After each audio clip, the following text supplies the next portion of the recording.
a blood war between two kings. Aurora Darasi had spent years pretending she didn't know the truth. But when she uncovered a secret she was never meant to find, she made a mistake. She ran. And now, Tommaso Benedetti stood in her doorway, his voice dark with amusement.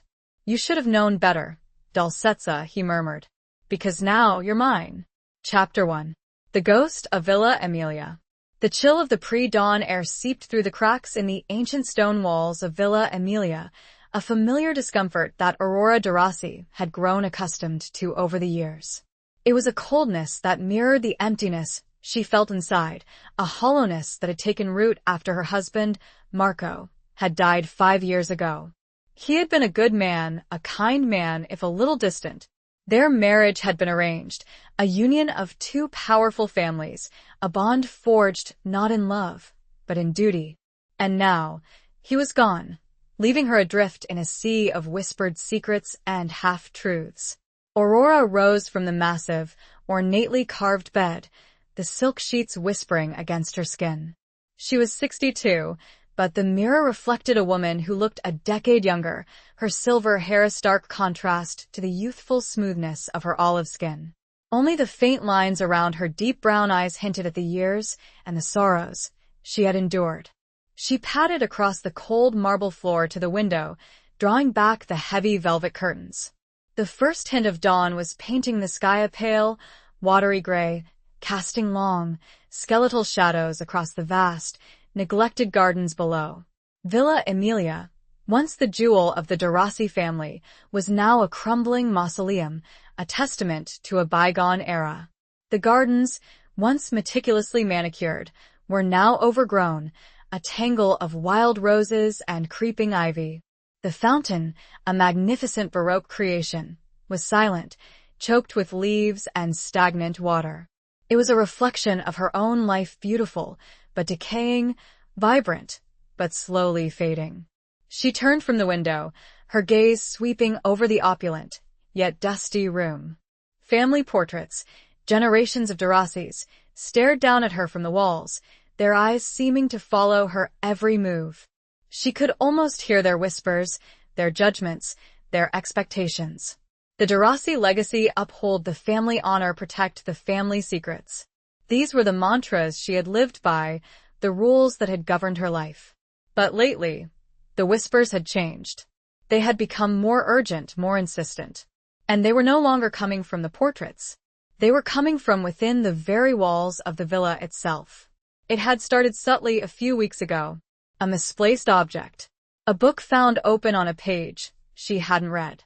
A scent of cigar smoke in the library, even though no one in the house smoked. Then, the whispers themselves, faint, almost imperceptible, like the rustling of leaves in a distant wind. She had dismissed them at first, attributing them to grief, to loneliness, to the overactive imagination of a woman who spent too much time alone in a crumbling old house. But then came the dream. It was always the same. She was walking through the overgrown gardens, the air thick with the scent of roses and something else, something darker, more sinister. She would reach the fountain, and in the murky water, she would see a reflection, not of herself, but of a young woman with terrified eyes. The woman would reach out, her hand breaking the surface of the water, and whisper a single word: Verita. Truth. Aurora had woken each time with a gasp, her heart pounding, her body drenched in sweat. The dream felt too real, too vivid, too important. She dressed slowly, choosing a simple black dress, a garment that had become her uniform in recent years. She descended the grand staircase, the silence of the house broken only by the creak of the ancient wood beneath her feet. The staff, a skeleton crew of aging retainers who had served the Darasi family for generations, were already stirring. Maria, the housekeeper, a stout woman with a kind face and worried eyes, greeted her in the hallway. "Signora Aurora, you are up early," Maria said, her voice laced with concern. "Did you sleep well?" Aurora forced a smile. "Yes, Maria, thank you. Just a little restless." Maria didn't look convinced. "You have been pale lately, Signora. Perhaps you should see a doctor." "I'm fine, Maria." "Really?" Aurora waved her hand dismissively, but she knew Maria was right. She hadn't been herself lately. The whispers, the dreams, the growing sense of unease, they were taking their toll. She ate breakfast in the vast, echoing dining room, the long mahogany table set for one. The silver gleamed under the soft light of the chandelier, but the food tasted like ashes in her mouth. She pushed the plate away, her appetite gone. After breakfast, she decided to go to the library, a place that had always been her sanctuary. The scent of old books, leather, and a hint of her late husband's pipe tobacco always comforted her. She ran her hand along the spines of the books, searching for a familiar title, something to distract her from the unsettling thoughts that plagued her mind. And then she saw it, a small, leather-bound book, tucked away on a high shelf, a book she didn't recognize. It was almost hidden, as if someone had deliberately tried to conceal it. Curiosity, a feeling she hadn't felt in a long time, sparked within her. She reached for a small, antique step stool, the wood groaning under her weight, and pulled the book down. The cover was blank, worn with age. She opened it carefully, the brittle pages crackling with each turn. The script was elegant, faded, but still legible. It was a diary. And as she began to read, she realized it was a diary that belonged to someone who had lived in Villa Emilia many years ago, a woman named Isabella. The first few entries were mundane, descriptions of daily life, social events, the usual concerns of a young woman of privilege. But then the tone changed. Isabella wrote of a secret love, a forbidden affair with a man she couldn't name. She wrote of fear, of danger, of a world hidden beneath the veneer of respectability. She wrote of the famiglia. Aurora's breath caught in her throat. The famiglia. The family. It was a word she had heard whispered all her life, a word that carried a weight of unspoken meaning, a word that was both revered and feared. It was the word used to describe the organization, the network of power and influence that her family, the Durasis, had been a part of for generations. The Mafia. She had always pretended not to know, not to understand. She had lived in a bubble of carefully constructed ignorance, shielded from the darker realities of her family's world. But Isabella's diary was shattering that illusion, ripping away the veil of denial she had so carefully woven around herself. As she continued to read, a name began to appear, a name that sent a shiver of fear down her spine. Benedetti. The Benedettis were another powerful famiglia, rivals of the Durasis, a family shrouded in rumors of violence and ruthlessness.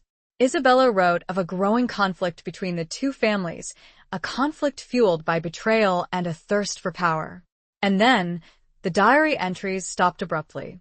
The last page was blank, as if Isabella had been interrupted or silenced.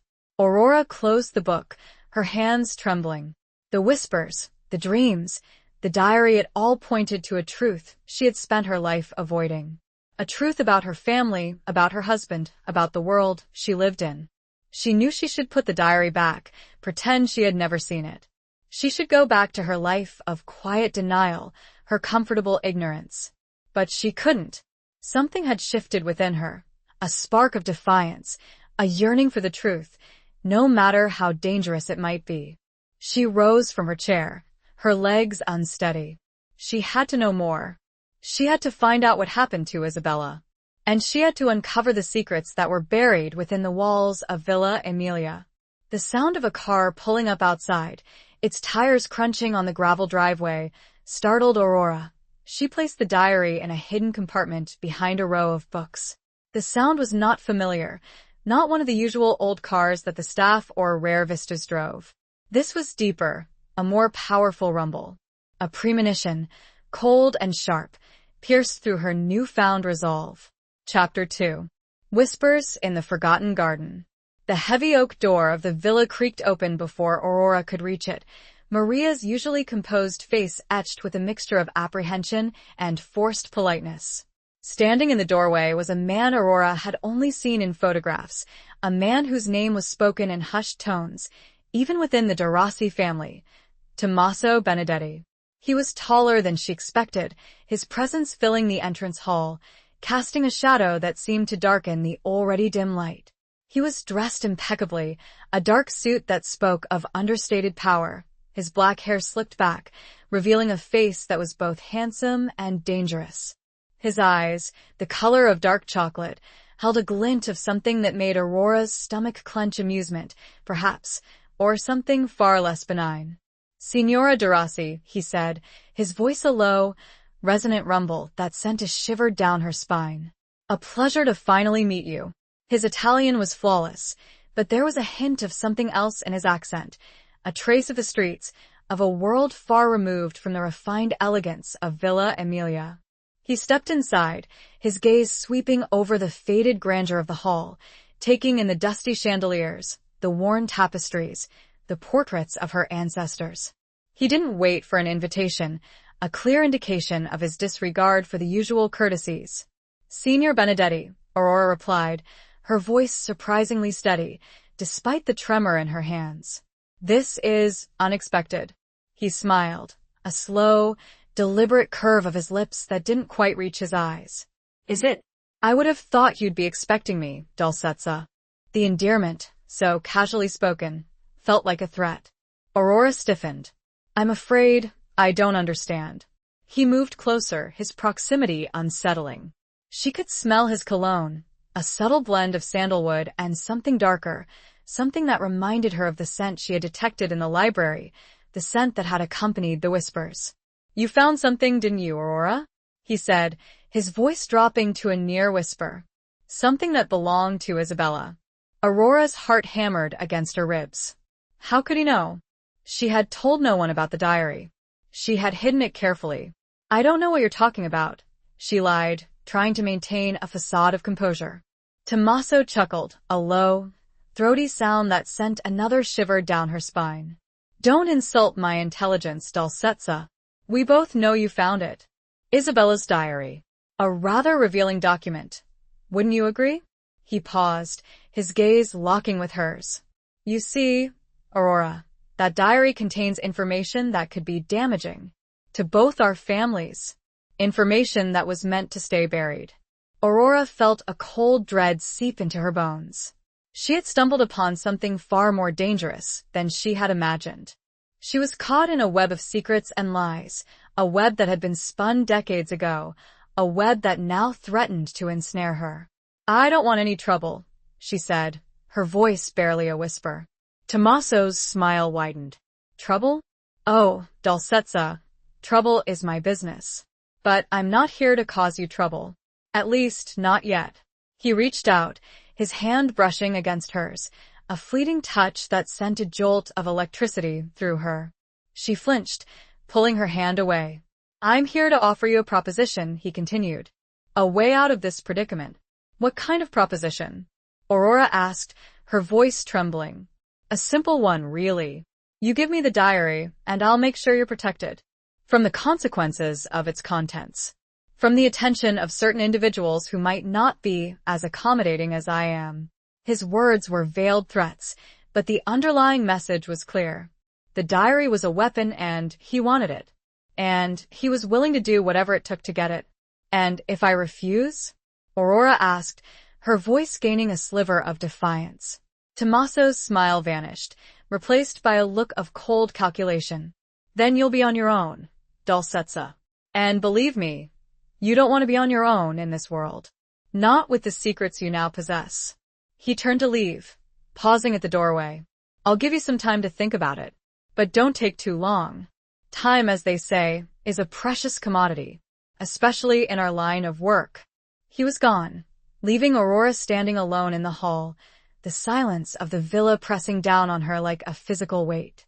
She felt a surge of anger, a flicker of rebellion against the fear that threatened to consume her. She wouldn't be intimidated. She wouldn't be controlled. She went back to the library, her steps purposeful now, her mind racing. She retrieved the diary from its hiding place, her fingers tracing the worn leather cover. She had to understand what was in it, what secrets it held that were so dangerous, so valuable, that Tommaso Benedetti would come here himself to retrieve it. She sat down at the large, antique desk, the wood cool beneath her hands, and opened the diary again. She started reading from where she had left off, her eyes scanning the faded script, searching for clues, for answers. Isabella wrote of a meeting, a secret rendezvous between her lover and a representative of the Benedetti family. The meeting was to take place in the gardens, near the fountain, the very place that had haunted Aurora's dreams. The purpose of the meeting was unclear, but Isabella wrote of a sense of foreboding, a feeling that something terrible was about to happen.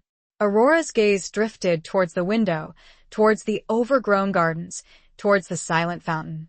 The image from her dream, the young woman with terrified eyes, flashed in her mind. Verita. Truth. She knew what she had to do. She had to go to the garden, to the fountain. She had to find out what happened there, all those years ago. She had to uncover the truth, no matter the cost.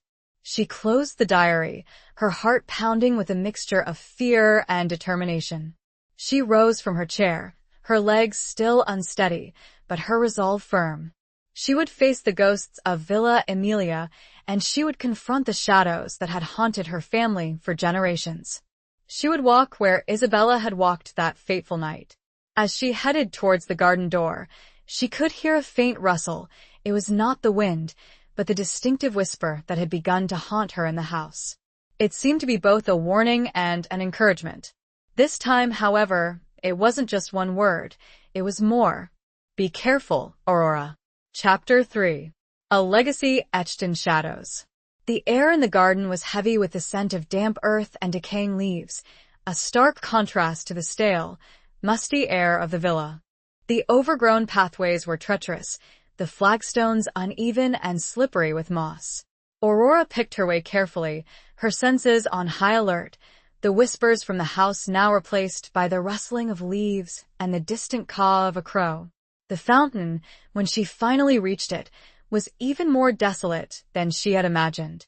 The once white marble was stained gray and green, the intricate carvings obscured by a thick layer of grime.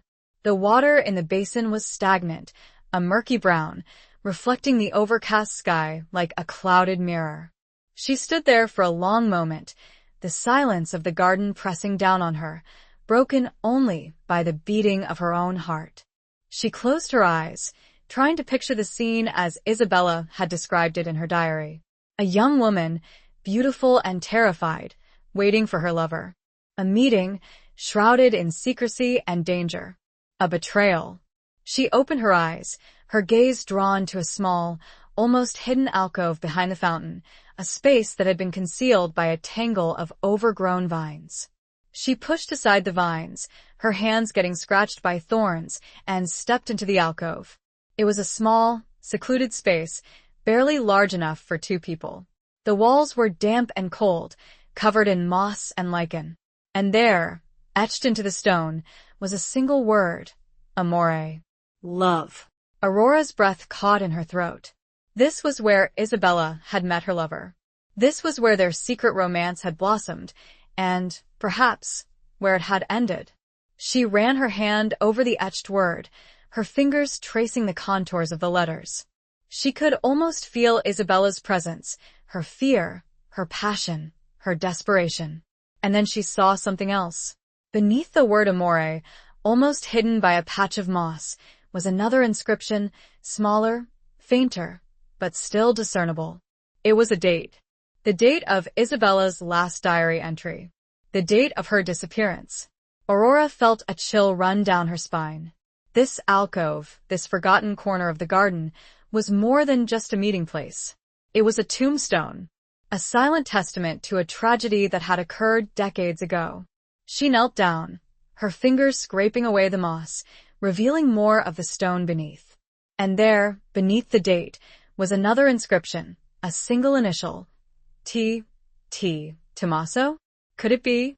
Was Tommaso Benedetti somehow connected to Isabella's disappearance? Was he the lover she had written about, the man she had met in this very spot? The thought was both terrifying and strangely alluring. Tommaso, with his dark eyes and dangerous smile, his air of mystery and power, he was certainly capable of inspiring both fear and fascination. But if he was involved, why had he come to her? Why had he demanded the diary? Was he trying to protect himself? Or was he searching for something else, something that Isabella had hidden, something that the diary didn't reveal? Aurora stood up, her mind reeling. She needed to know more. She needed to find out the truth about Tommaso, about Isabella, about the connection between the two families. She left the alcove, pulling the vines back into place, concealing the inscriptions once again. She walked back towards the villa, her steps slower now, her thoughts consumed by the discovery she had made. As she approached the house, she saw a figure standing in the doorway, silhouetted against the light. It was Maria, her face creased with worry. "Signora Aurora, where have you been?" Maria asked, her voice relieved but still anxious.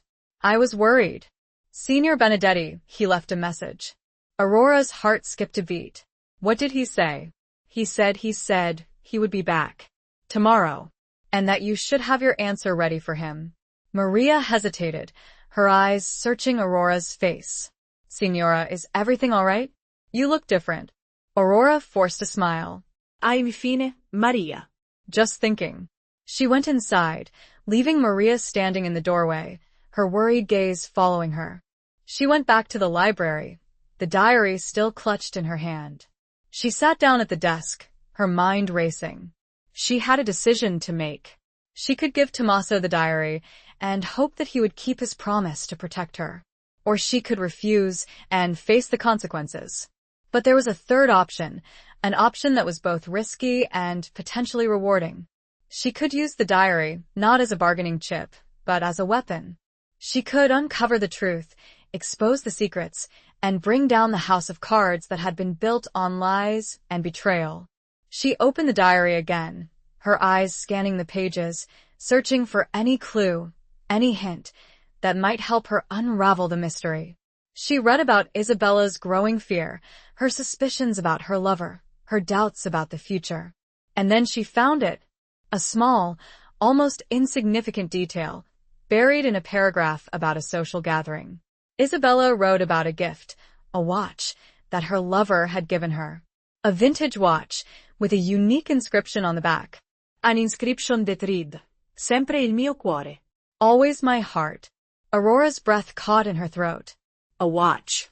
A vintage watch. It was a recurring motif, a detail that had appeared in her dreams, in the whispers, in the very fabric of Villa Emilia. She knew what she had to do. She had to find the watch. It was the key, the missing piece of the puzzle. It was the proof she needed to uncover the truth about Isabella's disappearance and about Tommaso Benedetti's role in it. It will lead her to the truth, the very one the ghost of Villa Emilia was begging her to find. And as the evening approached and the shadows grew deeper, Aurora realized that the legacy etched in shadows she had found in the garden also resided deep inside of her. She was a Darasi, and it was about time she really embraced it. Chapter 4. The Weight of Unspoken Truths. The search for the watch consumed Aurora. She started in Isabella's old room, a suite on the third floor that had been kept locked and untouched for decades. Maria, after much persuasion and a veiled explanation about wanting to connect with the past, reluctantly provided the key. The air inside was thick with dust and the faint scent of lavender, a ghostly reminder of the woman who had once lived there. Aurora moved through the room slowly, her fingers trailing over the antique furniture, the faded wallpaper, the delicate porcelain figurines that adorned the mantelpiece. She opened drawers, searched through closets, sifted through boxes filled with old letters, photographs, and trinkets. But the watch was nowhere to be found. Days turned into a week. Aurora explored every nook and cranny of Villa Emilia, from the dusty attics to the damp cellars. She questioned the older members of the staff, hoping they might remember something, anything about Isabella, about the watch. But their memories were hazy, their knowledge limited. They had been young then, and the affairs of the signori were not their concern. The pressure from Tommaso mounted. He didn't return the next day, as he had promised, but his presence was felt in the silence, in the watchful eyes of the staff, in the subtle threats that Maria relayed, her voice trembling with fear. He was playing a game, a cat-and-mouse game, and Aurora was the prey. She found herself increasingly drawn to the library, to Isabella's diary. She read and reread the entries, searching for any hidden clues, any overlooked details. She learned more about Isabella's life, her hopes, her dreams, her fears. She felt a growing connection to this woman, a sense of kinship, a shared destiny. One evening, as she sat at the desk, the diary open in front of her, she noticed something she hadn't seen before. A faint impression on the page, a slight indentation in the paper. It was as if something had been pressed against the page, leaving a ghostly outline. She held the page up to the light, tilting it at different angles. And then she saw it. A faint, almost invisible, drawing. A drawing of a rose. A rose with a single, distinctive thorn. The Darasi family crest. A rose with a thorn. Aurora's heart skipped a beat. The rose. It was a recurring motif, a symbol that appeared throughout the villa, on tapestries, on paintings, on the family's silverware. But she had never paid much attention to it before. It had always been just a symbol, a decorative element. But now she realized it was something more. It was a clue. She remembered seeing the rose, the exact same rose as in the drawing, somewhere in the villa. But where? She closed her eyes, trying to visualize the image, to recall where she had seen it. And then it came to her.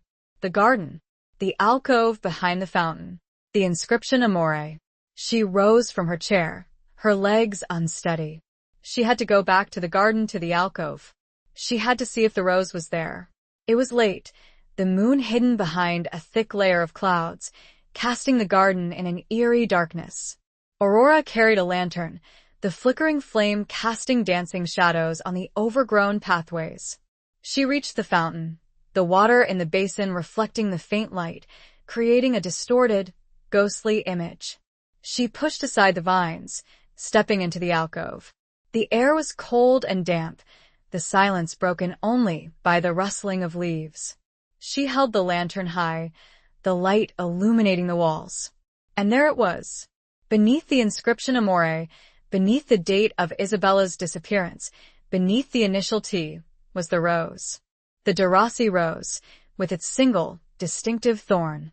But it wasn't just an etching. It was a button.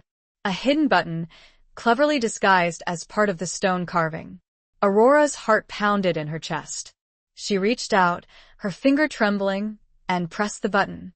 There was a click, a faint grinding sound, and a section of the stone wall slid open, revealing a small, hidden compartment. Aurora held her breath, her hand reaching into the compartment. Her fingers closed around something small, cold, and metallic. She pulled it out. It was the watch. The vintage watch, with the inscription on the back. Semper il mio cor. Always my heart. Aurora stared at the watch, her mind racing. She had found it. She had found the proof, the evidence that linked Tommaso to Isabella's disappearance.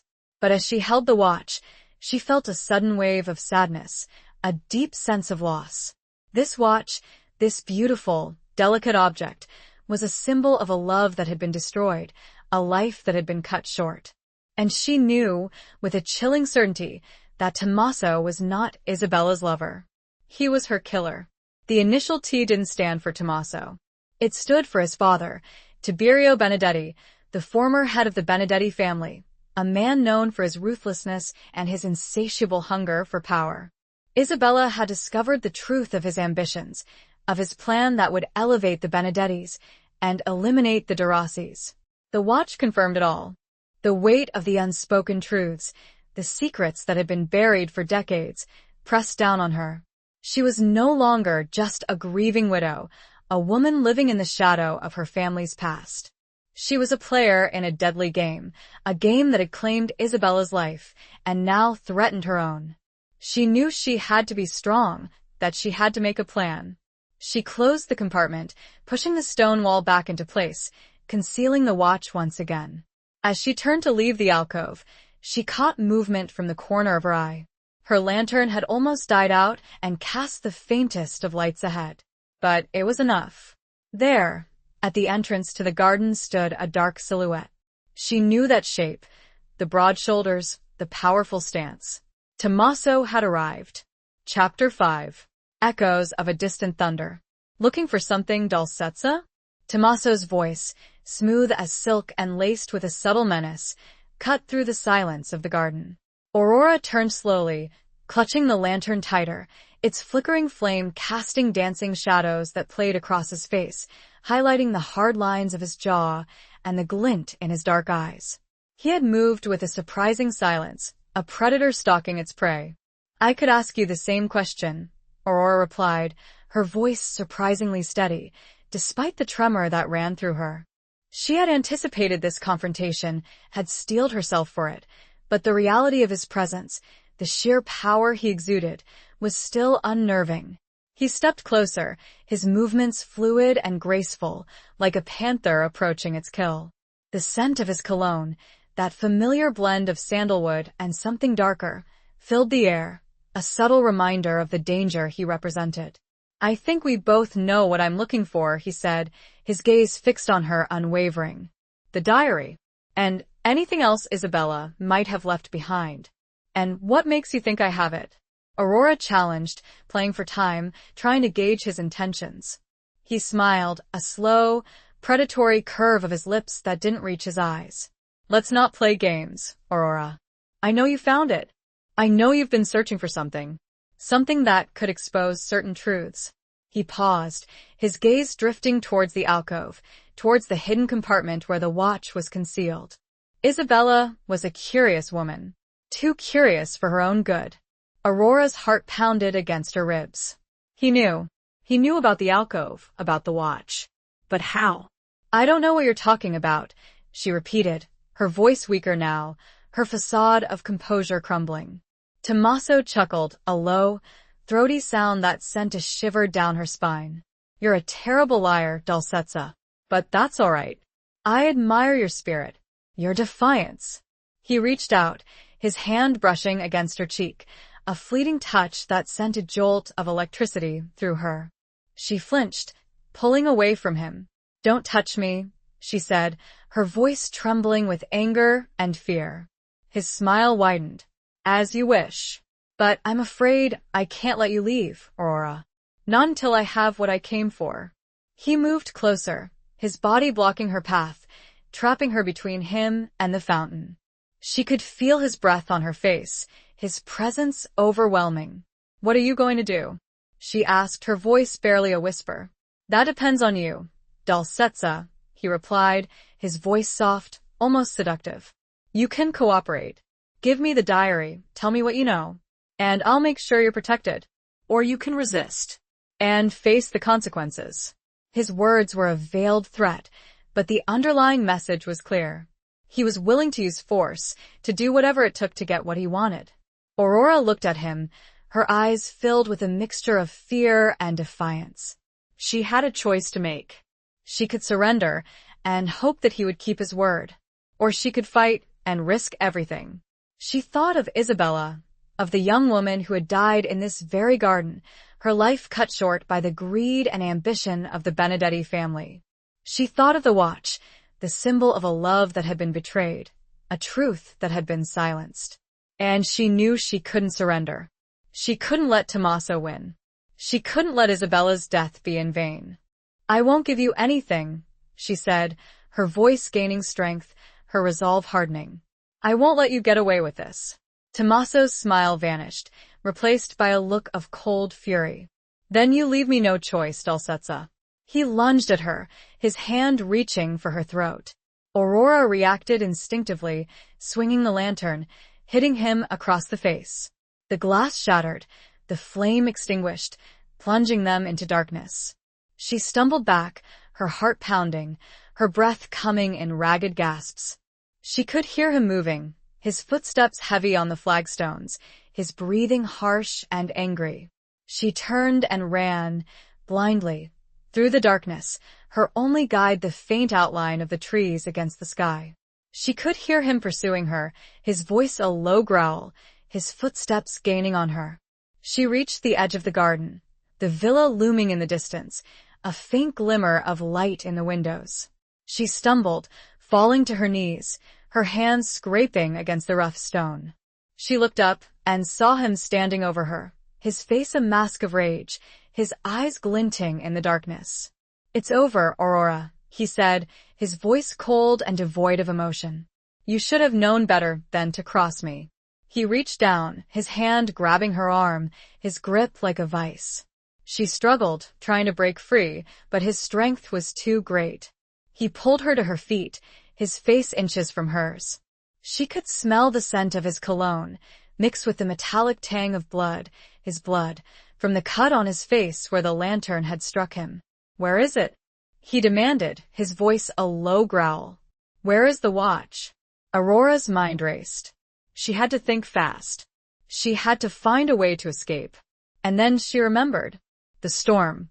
The distant rumble of thunder that had been growing louder throughout the evening. She looked up at the sky, the clouds swirling above them, the wind whipping through the trees. The first drops of rain began to fall, heavy and cold.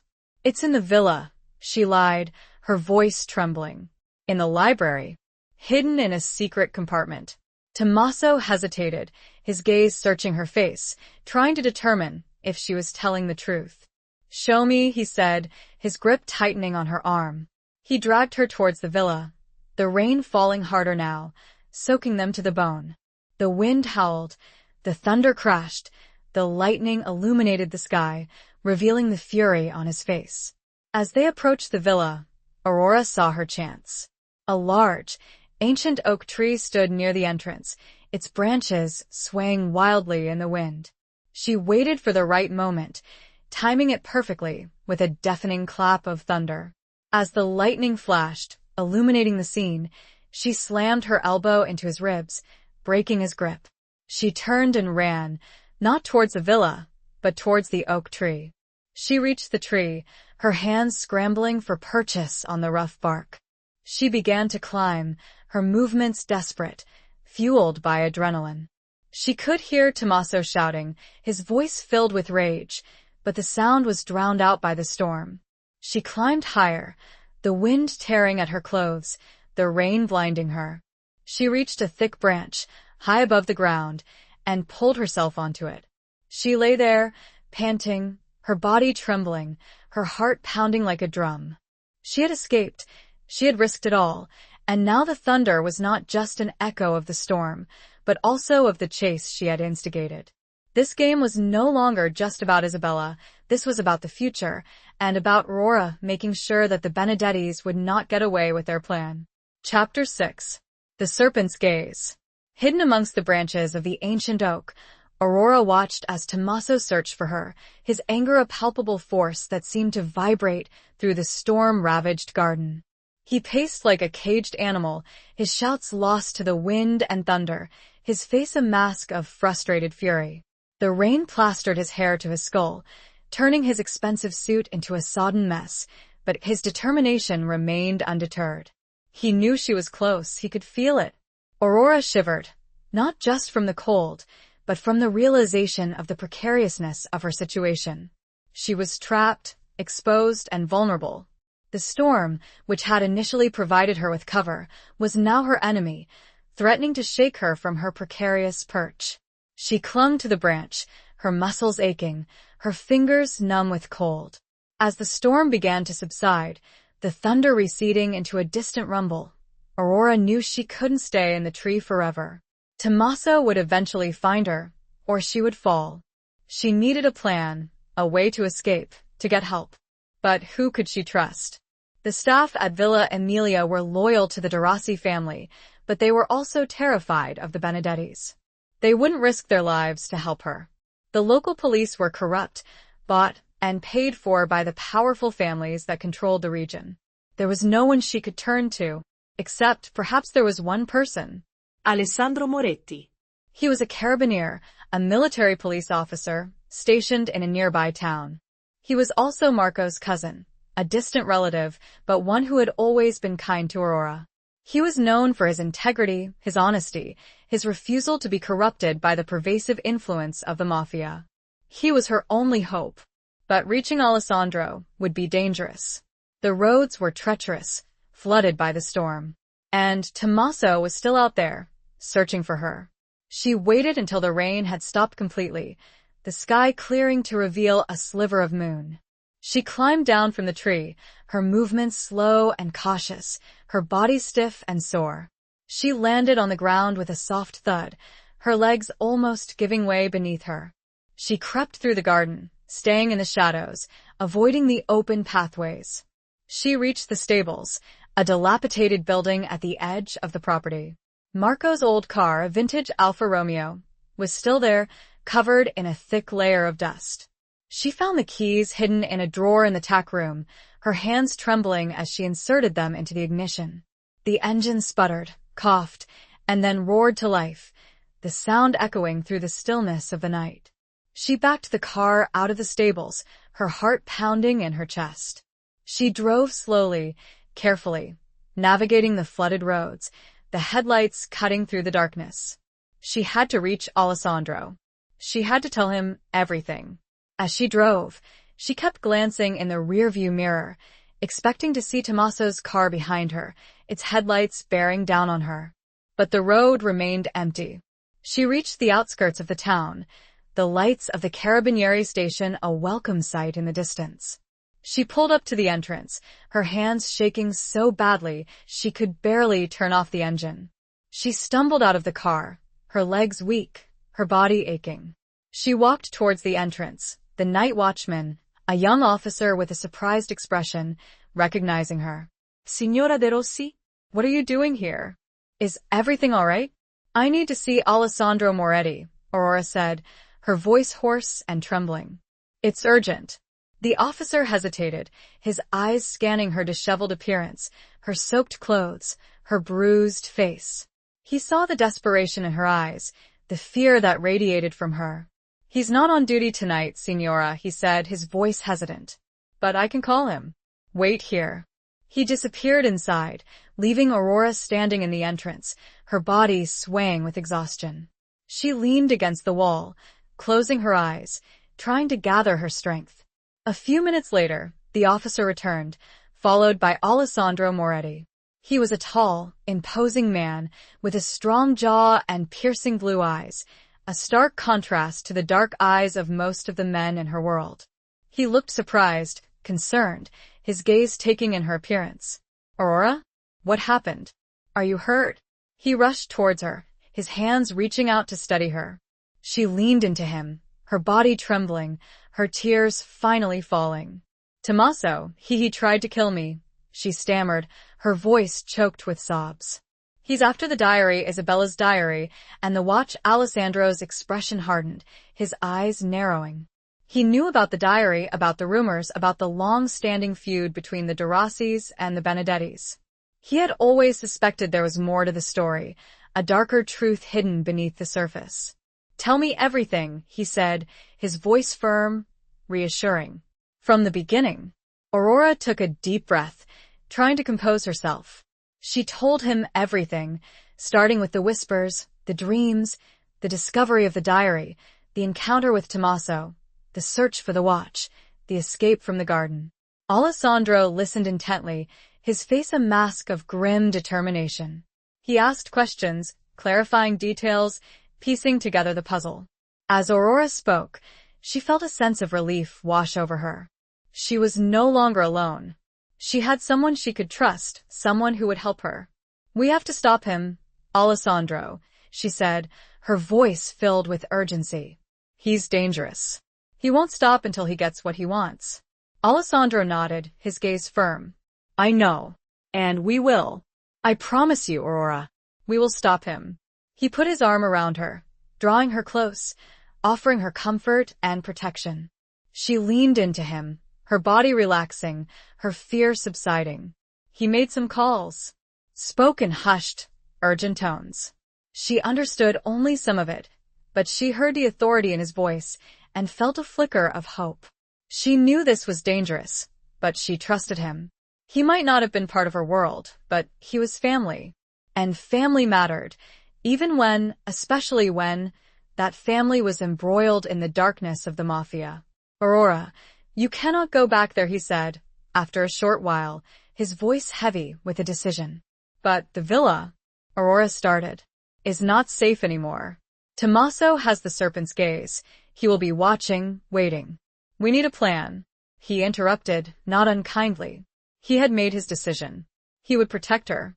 For the first time in a long time, Aurora didn't feel the weight of Villa Emilia, the weight of her legacy. For the first time, she felt free. Chapter 7. Masks and Midnight Revelations. Alessandro arranged for Aurora to stay in a safe house, a small, unassuming apartment on the outskirts of town, far from the prying eyes of the Benedettis and their network of informants. It was sparsely furnished, but clean and secure, a refuge from the storm that had engulfed her life. He provided her with clothes, food, and a sense of security she hadn't felt in years.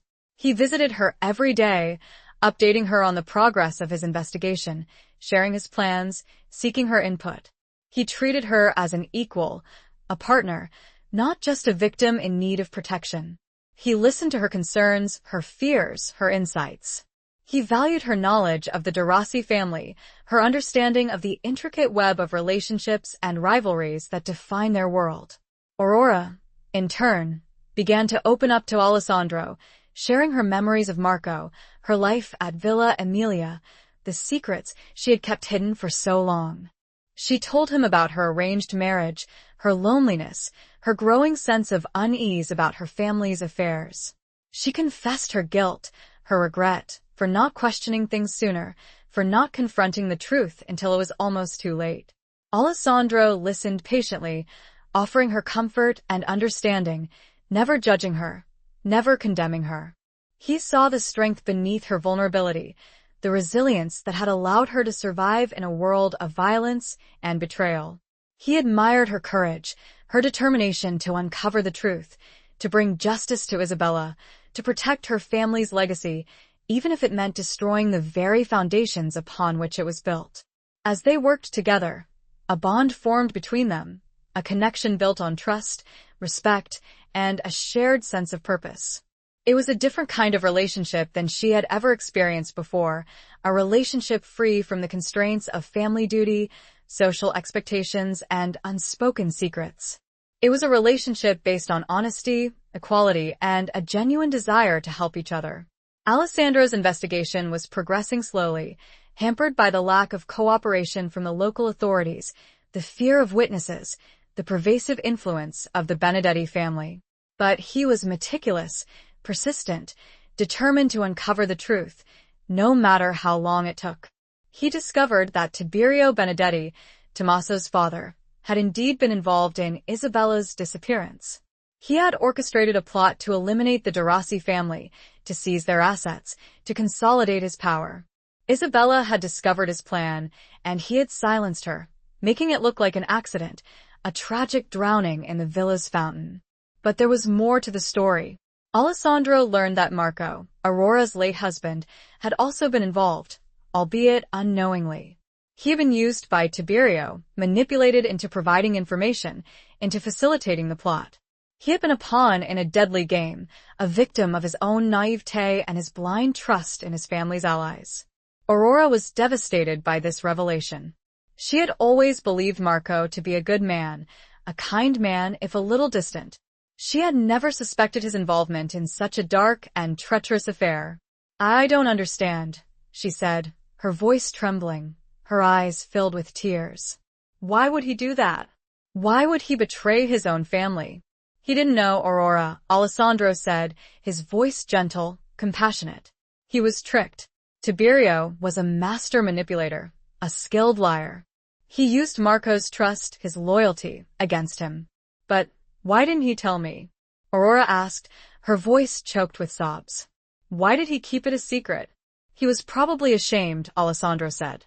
"He probably didn't want you to know the truth, to see him as anything less than the man you believed him to be."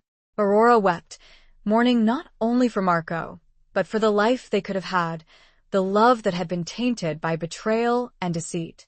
Alessandro held her, offering her comfort and support, his presence a steady anchor in the storm of her emotions. He understood her pain, her grief, her anger. He had lost loved ones to the violence of the mafia. He knew the toll it took on families, on individuals. As the days passed, Aurora began to heal, to find strength in her vulnerability, to transform her grief into determination. She would not let Marco's betrayal define her.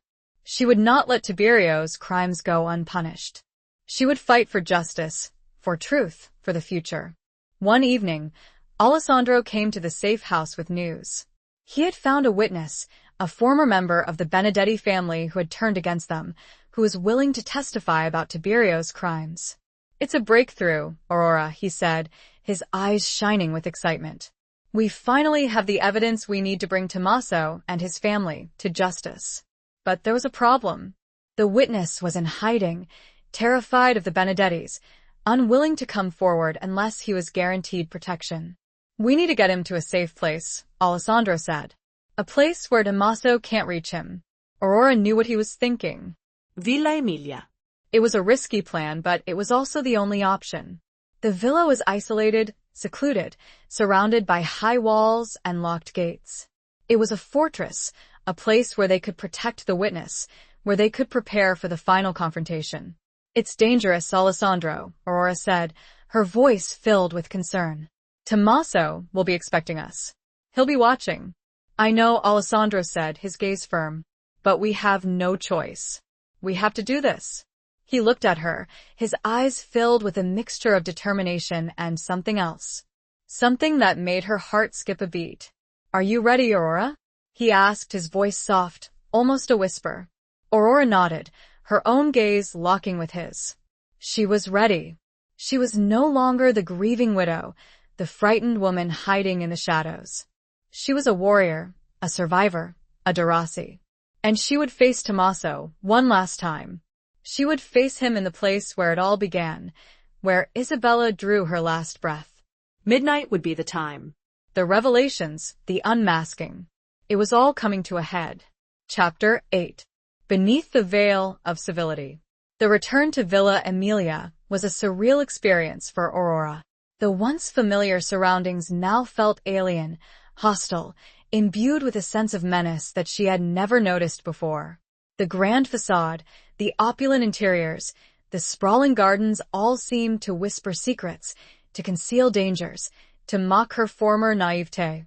Alessandro, with a small, hand-picked team of trusted carabinieri, secured the villa, establishing a perimeter, setting up surveillance, preparing for Tommaso's inevitable arrival. They moved with a quiet efficiency, their faces grim, their movements precise, their weapons at the ready. They were soldiers, preparing for battle. Aurora, despite her fear, felt a sense of purpose, a determination to see this through to the end. She was no longer a passive observer, a victim of circumstance. She was an active participant, a key player in a drama that had been unfolding for decades. She helped Alessandro, providing him with information about the villa's layout, its secret passages, its hidden rooms. She showed him the alcove in the garden, the inscription on the wall, the hidden compartment where she had found the watch. She shared her knowledge of the Derossi family, their history, their alliances, their rivalries. As they worked together, they spoke little, their communication reduced to essential details, their focus entirely on the task at hand. But their unspoken connection, the bond that had formed between them, remained strong, a source of comfort and strength in the face of the impending danger. The witness, a gaunt, nervous man named Salvatore, was brought to the villa under heavy guard. He was a former confidant of Tiberio Benedetti, privy to his darkest secrets, his most ruthless schemes. He had witnessed Isabella's murder, had seen Tiberio dispose of her body, had lived with the guilt and the fear for years. Salvatore was kept under constant watch, confined to a secure room, his anxiety palpable. He was a broken man, haunted by his past, terrified of the future. He was their key to bringing down the Benedettis, but he was also a liability, a fragile link in a chain that could easily be broken. As night fell, a tense silence descended upon the villa. The storm had passed, the sky was clear, the moon casting long, eerie shadows across the gardens. The only sounds were the creak of the old house, the rustle of leaves in the wind, the occasional whispered communication between Alessandro's men. Aurora found herself drawn to the library, the room that had always been her sanctuary. She sat at the desk, Isabella's diary open in front of her, the watch beside it. She reread the entries, her fingers tracing the faded script, her heart aching for the young woman who had lost her life so tragically. She thought of Marco, her late husband, his betrayal, his unwitting involvement in Tiberio's plot. She felt a mix of sadness, anger, and a strange sense of forgiveness. He had been a victim, too, a pawn in a deadly game. She looked at the watch, the inscription on the back. Semper il mio cor. Always my heart. It was a symbol of a love that had been destroyed, a life that had been cut short. But it was also a symbol of hope, a reminder that even in the darkest of times, love can endure, truth can prevail. Suddenly, she heard a noise. A faint sound, like the scraping of metal against stone. She looked up, her heart pounding. She listened intently, holding her breath. The sound came again, closer this time. It was coming from the garden, from the direction of the alcove.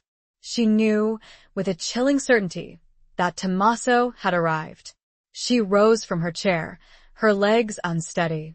She grabbed the watch, clutching it tightly in her hand. She had to warn Alessandro. She moved towards the door, her hand reaching for the handle. But before she could open it, the door burst inward, splintering the wood, throwing her backward. Standing in the doorway, silhouetted against the moonlight, was Tommaso Benedetti. He was smiling a slow, predatory smile that sent a shiver down her spine. He was not alone. Several men flanked him, their faces hard, their eyes cold, their weapons drawn. "Looking for someone, Dolcezza?" he asked, his voice smooth as silk, laced with a subtle menace. "I believe you have something that belongs to me." He stepped inside, his gaze sweeping over the room, taking in the details, his eyes finally settling on Aurora. He looked different than he had in the garden, more composed, more in control, the veneer of civility masking the ruthless predator beneath. "I was hoping we could resolve this amicably," he continued, his voice deceptively calm. "But it seems you prefer to make things difficult." He gestured towards the men behind him. "Take her, and find the watch." The men moved towards Aurora, their movements swift and brutal. She struggled, fighting against them, but they were too strong. They grabbed her arms, pinning her against the wall, their grip like a vice. Tommaso approached her, his face inches from hers. She could smell his cologne, the familiar scent that now filled her with dread. "Where is it, Aurora?" he demanded, his voice a low growl. "Where is the watch?" The thin veil of civility was gone. The true face of the serpent was revealed. But Aurora wasn't the same woman he had chased into the storm. She found her strength and her defiance as she stared back into the abyss of his eyes. She knew this dance, and she was ready for the next step. Chapter 9. The Price of Defiance. "I don't have it," Aurora lied, her voice trembling, but her gaze unwavering. She met Tommaso's stare, refusing to be intimidated, channeling the spirit of Isabella, of the Derossi legacy, of the woman she was becoming. Tommaso chuckled, a low, throaty sound that sent a shiver down her spine. "Don't play games with me, Dolcezza. I know you found it. I know you're working with Moretti." He reached out, his fingers brushing against her cheek, a fleeting touch that was both a threat and a caress. She flinched, pulling away from him. "You won't get away with this, Tommaso," she said, her voice gaining strength. "Alessandro is coming. He has evidence. He has a witness." Tommaso's smile vanished, replaced by a look of cold fury. "Your carabinier friend is a fool. He's out of his depth. He doesn't understand the rules of this game." He signaled to his men, and they tightened their grip on Aurora, their hands bruising her arms. She winced in pain, but she refused to cry out, to show any sign of weakness. "Where is Salvatore?" Tommaso demanded, his voice rising. "Where is the witness?" Aurora remained silent, her lips pressed together in a thin line. She wouldn't betray Alessandro. She wouldn't betray Salvatore. She would rather die than give Tommaso what he wanted. Tommaso's patience snapped. He grabbed Aurora's hair, pulling her head back, forcing her to look at him. "Tell me," he roared, his face contorted with rage. Suddenly, a shot rang out. echoing through the library. One of Tommaso's men crumpled to the floor, a bullet hole in his chest. Chaos erupted. Tommaso's men scattered, taking cover, returning fire. Aurora found herself thrown to the floor, her head hitting the hardwood with a sickening thud. She lay there, dazed, her ears ringing, her vision blurred. She could hear the sounds of gunfire, the shouts of men, the shattering of glass. She didn't know what was happening, who was winning, who was losing. She crawled towards the desk, seeking shelter behind its solid bulk. She reached for the drawer, her fingers fumbling for the handle. She pulled it open, her hand closing around the small, silver pistol that Marco had kept there, a relic from his younger days. She had never fired a gun before, had never even held one. But she knew she had to defend herself, to protect Alessandro, to fight for her life. She rose to her knees, her hand trembling as she pointed the pistol towards the doorway, towards the chaos that was unfolding. She saw Tommaso, his back to her, engaged in a fierce gun battle with Alessandro and his men, who had stormed the villa, answering the first gunshot. Alessandro was a skilled marksman, his movements precise and deadly. He took down 2 more of Tommaso's men, his face grim, his eyes focused. But Tommaso was also a formidable opponent, his experience evident in his every move. He was cornered, but not defeated. He was a predator, fighting for his survival. Aurora saw her chance. She raised the pistol, her hand shaking, her finger tightening on the trigger. She aimed at Tommaso's back, her heart pounding in her chest. She hesitated. Could she do it? Could she take a life? Even the life of a man who had threatened her, who had killed Isabella, who had corrupted her family. She thought of Isabella, of her tragic fate, of the justice that she deserved. She thought of Marco, of his betrayal, of the need to cleanse his name. She thought of Alessandro, of his courage, of his unwavering support. She closed her eyes, took a deep breath, and squeezed the trigger. The pistol fired, the recoil jarring her arm. She opened her eyes, her vision blurred by tears. Tommaso staggered, his hand clutching his shoulder. He turned, his eyes widened in surprise and pain. He looked at Aurora, his gaze filled with a mixture of disbelief and hatred. He raised his own pistol, aiming it at her, his finger tightening on the trigger. But before he could fire, Alessandro shot him. The bullet hit Tommaso in the chest, throwing him backward. He fell to the floor, his body hitting the ground with a sickening thud. He lay there, motionless, his eyes staring blankly at the ceiling. Silence descended upon the library, broken only by the sound of Aurora's ragged breathing. The battle was over. Tommaso Benedetti was dead. Alessandro rushed towards Aurora, his face filled with concern. "Are you all right?" he asked, his voice hoarse. Aurora nodded, her body trembling, her tears flowing freely. She was alive. She had survived. He helped her to her feet, his arm supporting her, his presence a source of comfort and strength. She leaned into him, her body shaking with relief and exhaustion. The remaining members of Tommaso's crew were quickly apprehended.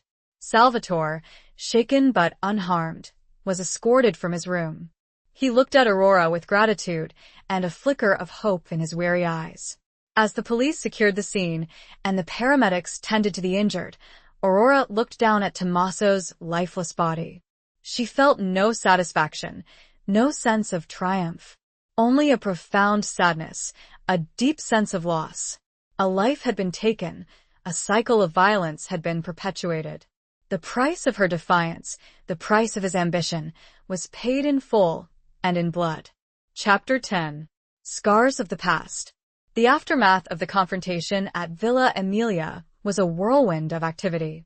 Police investigations, media inquiries, legal proceedings. Aurora found herself caught in a storm of attention, a stark contrast to the quiet, secluded life she had known before. Alessandro, ever present, guided her through the chaos, protecting her from the prying eyes of the press, shielding her from the harsh glare of public scrutiny. He handled the interrogations, the interviews, the endless paperwork, ensuring that her story was heard, that her safety was secured. Salvatore's testimony proved crucial. He provided irrefutable evidence of Tiberio Benedetti's crimes, his involvement in Isabella's murder, his plot to eliminate the de Rossi family. He also implicated Tommaso, revealing his role in the conspiracy, his ruthless ambition, his willingness to do anything to achieve his goals. With Tommaso dead and Tiberio long gone, the Benedetti family's power crumbled. Their assets were seized, their allies deserted them, their empire built on fear and violence collapsed. The long-standing feud between the two families, the cycle of betrayal and revenge, finally came to an end. Aurora, though vindicated, felt no sense of victory. The scars of the past, the wounds inflicted by Tommaso, by the revelation of Marco's involvement, ran deep. She had survived, but she was not unscathed. She spent hours in the library, surrounded by the ghosts of Villa Emilia, by the memories of Isabella, of Marco, of the life she had once known. She reread Isabella's diary, her fingers tracing the faded script, her heart aching for the young woman who had lost her life so tragically.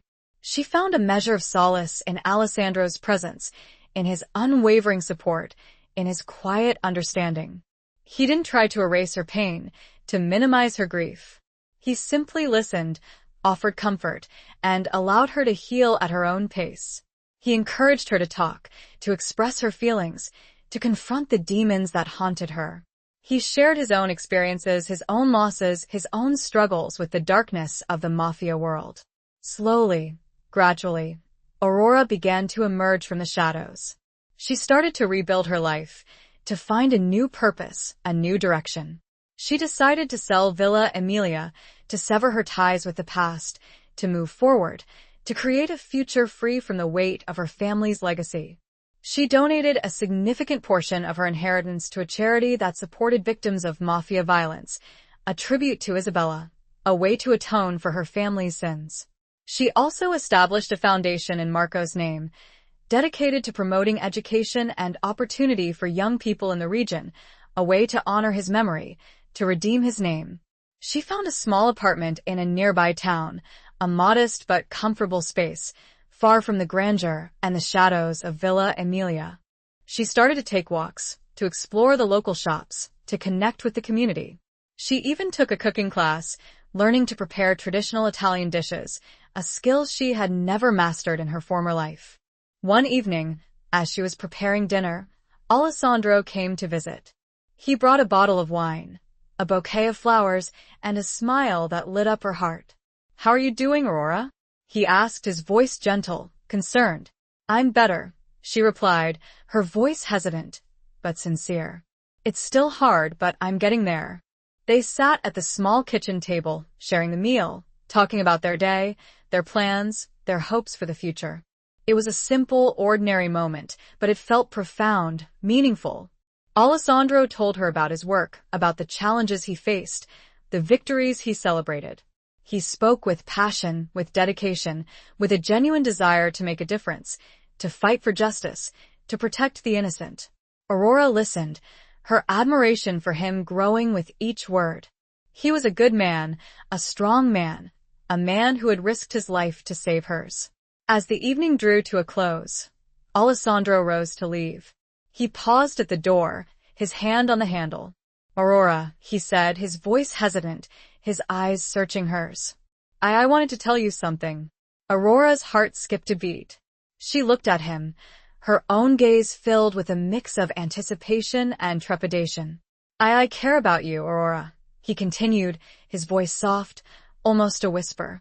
"Very much." Aurora's breath caught in her throat. She had suspected his feelings, had sensed his growing affection, but she had been afraid to acknowledge it, to allow herself to hope for something more. "I care about you too, Alessandro," she replied, her voice trembling, her eyes filling with tears. He smiled, a slow, tender smile that reached his eyes. He took a step closer, his hand reaching out to touch her cheek. "I know it soon," he said, his voice gentle. "And I know you've been through a lot."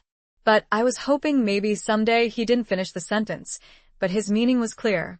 He was offering her a future, a chance for happiness, a love that was free from the shadows of the past. Aurora looked at him, her heart overflowing with emotion. She had been through so much, had lost so much, had endured so much pain. But she had also found something precious, something unexpected, something that filled her with hope. She reached out, her hand covering his, her fingers interlacing with his. "Someday," she repeated, her voice soft but firm. "Yes, Alessandro. Someday." He leaned down, his lips brushing against hers, a fleeting touch that was both a promise and a beginning. It was a kiss that spoke of healing, of hope, of a future that was yet to be written. She knew that the scars of the past would always be there, a reminder of the pain she had endured, the losses she had suffered. But they were no longer wounds, they were badges of honor, symbols of her strength, her resilience, her ability to survive, to overcome, to love again. She had walked out of the shadows, away from the darkness, into the glimmer of a possible, brighter future. Chapter 11. A Dance with the Devil. The someday that Aurora and Alessandro had whispered about remained elusive, suspended in a delicate balance between healing and the lingering shadows of the past. Life, however, had a way of intervening, of pushing boundaries, of forcing decisions. A summons arrived, not from the courts or the police, but from a different kind of authority, the remnants of the old mafia families. It was an invitation, though it felt more like a command, to a gathering, a reunion, held at a secluded villa high in the hills overlooking the region.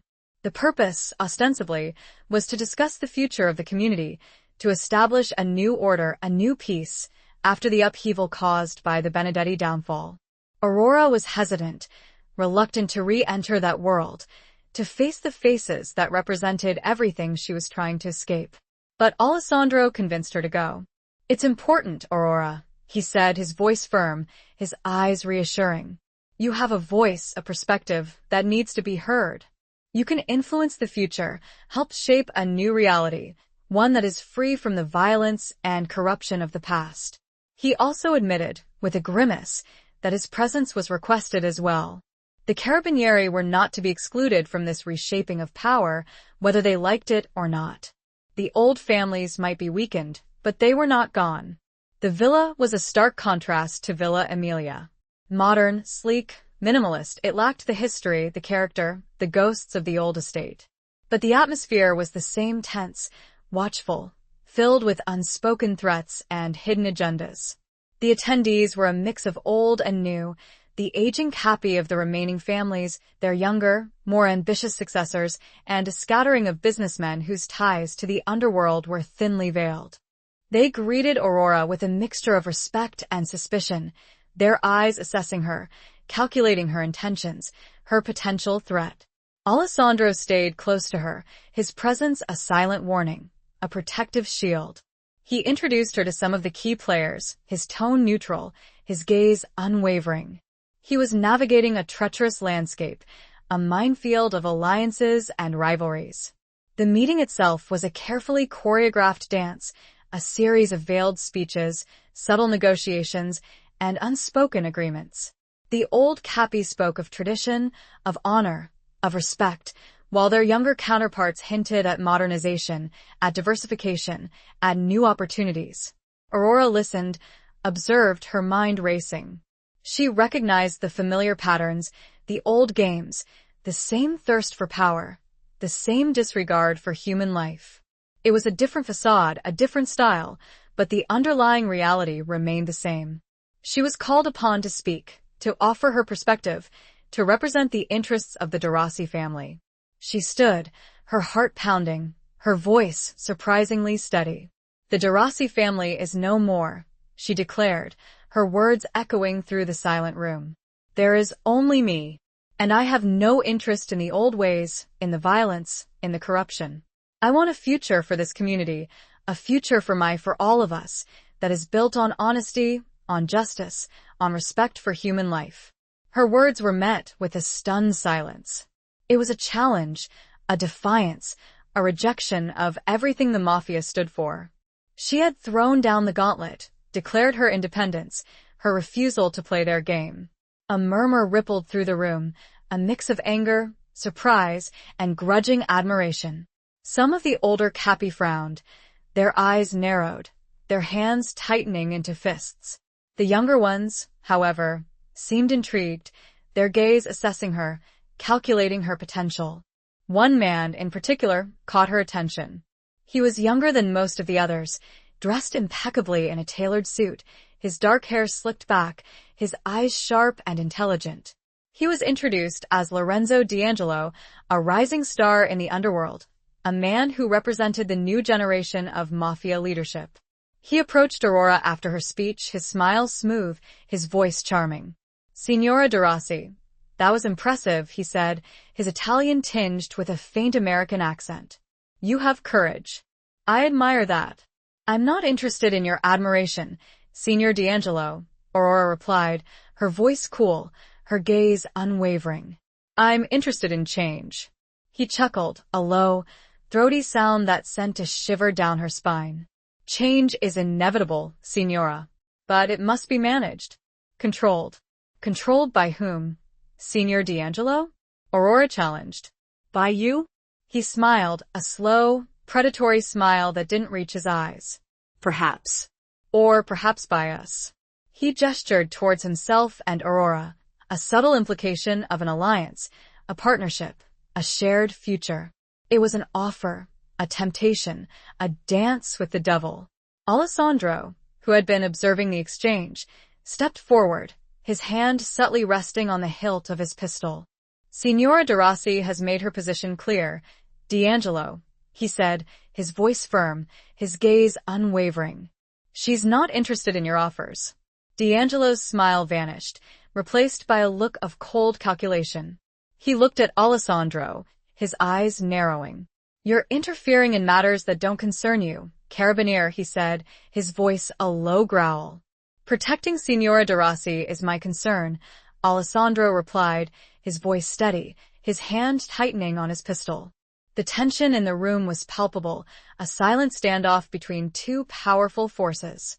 Aurora felt a surge of fear, but also a sense of exhilaration. She had stirred the pot, challenged the old order, and now she was facing the consequences. The moment was broken by the arrival of one of the older Capi, a man named Don Salvatore Leone, a respected, if feared, figure in the underworld. He intervened, smoothing over the tension, suggesting that they continue the discussion at a later date. D'Angelo, with a final, lingering look at Aurora, retreated, his smile replaced by a mask of civility. The gathering dispersed, the attendees leaving in their expensive cars, their bodyguards flanking them. Aurora and Alessandro left together, the silence between them heavy with unspoken thoughts. The dance was over, but the music, the threat, the temptation, still lingered in the air. The future of the community hung in the balance, a precarious dance on the edge of a knife. Chapter 12. The Scent of Betrayal. The encounter with Lorenzo D'Angelo left Aurora shaken, but also strangely invigorated. She had faced down the new face of the mafia, had refused his veiled offer, had stood her ground. But she also knew that she had made an enemy, a powerful and dangerous enemy. Alessandro, sensing her unease, tried to reassure her. "He's just posturing, Aurora," he said, his voice firm. "Trying to intimidate you. He won't risk open conflict." "Not yet." But Aurora wasn't convinced. She had seen the look in D'Angelo's eyes, the cold calculation, the ruthless ambition. He was not a man to be trifled with, a man who would easily accept defeat. She found herself increasingly drawn to Alessandro, seeking his comfort, his strength, his reassurance. Their relationship, still undefined, still hovering on the edge of something more, deepened, strengthened by the shared danger, the shared purpose. They spent hours discussing the reunion, analyzing the players, dissecting the hidden agendas, trying to anticipate D'Angelo's next move. Alessandro shared his knowledge of the underworld, his insights into the workings of the mafia, his concerns about the new generation of leaders. "They're different, Aurora," he said, his voice grim. "More ruthless, more ambitious, less bound by the old codes, the old traditions. They're like sharks, always circling, always looking for an opportunity." Aurora, in turn, shared her own observations, her intuitive understanding of the dynamics at play, her fears about the future. She told him about her growing sense of unease, a feeling that something was wrong, that something was about to happen. One evening, as they were walking along the beach near her apartment, watching the sunset paint the sky in vibrant hues of orange and purple, Aurora noticed a familiar scent. It was subtle, almost imperceptible, but it was the scent of sandalwood and something darker, something that reminded her of Tommaso Benedetti. She stopped, her heart pounding, her senses on high alert. She looked around, scanning the faces of the people passing by, searching for the source of the scent. "What is it, Aurora?" Alessandro asked, his voice concerned, his hand reaching for hers. "I smell something," she said, her voice trembling. "Something familiar. Something dangerous." Alessandro followed her gaze, his eyes narrowing. He, too, scanned the crowd, his senses heightened, his body tensed. And then he saw him.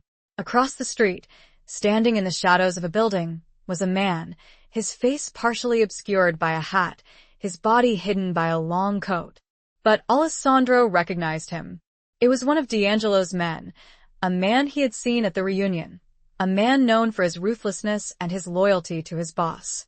"He's watching us, Aurora," Alessandro said, his voice low, urgent. "We need to leave. Now." He grabbed her hand, pulling her along, his pace quickening. They walked briskly, not running, not wanting to attract attention, but moving with a sense of purpose, a sense of urgency. They reached her apartment, Alessandro checking the perimeter, his eyes scanning the windows, the doors, the rooftops. He found nothing, but he remained on alert, his senses heightened.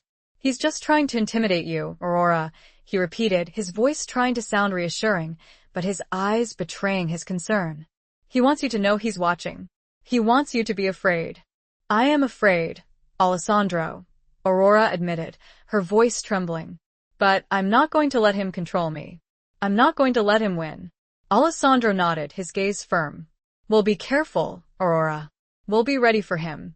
He stayed with her that night, sleeping on the sofa, his pistol within easy reach. He didn't leave her side, his presence a silent reassurance, a protective shield. The next morning, Alessandro received a call. It was from one of his informants, a man who had connections to D'Angelo's organization. The news was not good. "D'Angelo is planning something, Alessandro," the informant said, his voice hushed, urgent. "Something big. He's targeting Signora Derossi. He wants her out of the way." Alessandro's blood ran cold. He thanked the informant, hung up the phone, and turned to Aurora, his face grim. "We need to leave, Aurora," he said, his voice urgent. "Now. D'Angelo is coming for you." Aurora's heart pounded in her chest. She had expected this, had anticipated the danger, but the reality of it, the immediacy of the threat, was still terrifying.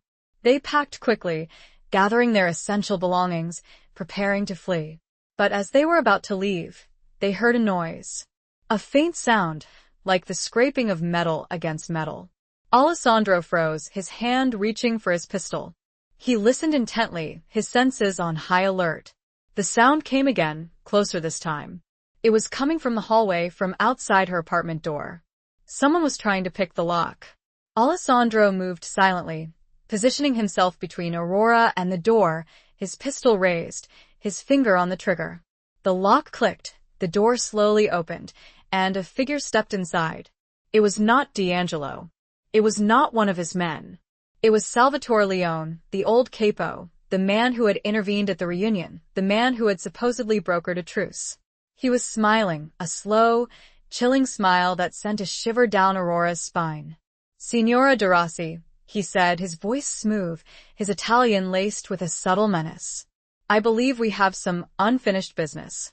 Behind him, several men emerged from the shadows, their faces hard, their eyes cold, their weapons drawn.